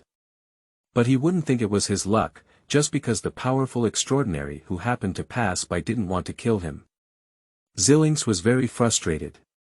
After facing a life crisis that day, he panicked for the first time due to facing high sequences, almost losing control. When he came to his senses, he had already killed Baron Glamour, whom he had been spying on and imitating for a long time. Without the homeless man, he had to first take a servant to fill the wriggling hunger, to prevent his weak self from overturning on the magical item. Then he transformed into a baron, lying in bed for 2 days and recovering smoothly. The somewhat dangerous but not life-threatening task suddenly turned into a heavy burden on his shoulders, hoping to recover quickly and complete the task. If it fails, Xilinx dared not think about it. It is obviously impossible to assassinate the Duke of Nigan while dragging his body, but accepting the invitation to the dinner without coming is even more suspicious. Therefore, he decided to attend the ball, observe the security around the Duke of Nigan, and leave early. Afterwards, he bought a ticket to temporarily leave Beckland, and returned silently when he regained the ability to carry out his mission. Everything is because of that high-order powerhouse. Damn it, if it weren't for those 2 women investigating me, I wouldn't have fallen to this point. As a pirate general, Xilinx, who admired his strength and power, naturally did not dare to curse the strong. He could only curse the nearly killed Folth and Hugh repeatedly in his heart to vent his anger.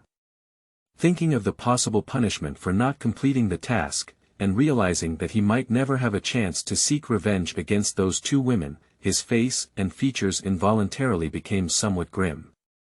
But the next second, he immediately adjusted his expression to a normal state. "Hello, Baron Glamour," Audrey greeted with a perfect smile and etiquette. "Hello, Miss Hall, "You are the brightest and most dazzling gem of this ball," said Zillings, who disguised himself as Baron Glamour with sparse eyebrows and light blue eyes, and bowed with a smile. After a few aristocratic greetings, the two of them staggered. After taking a few steps, Audrey suddenly frowned and her emerald green eyes were full of doubt.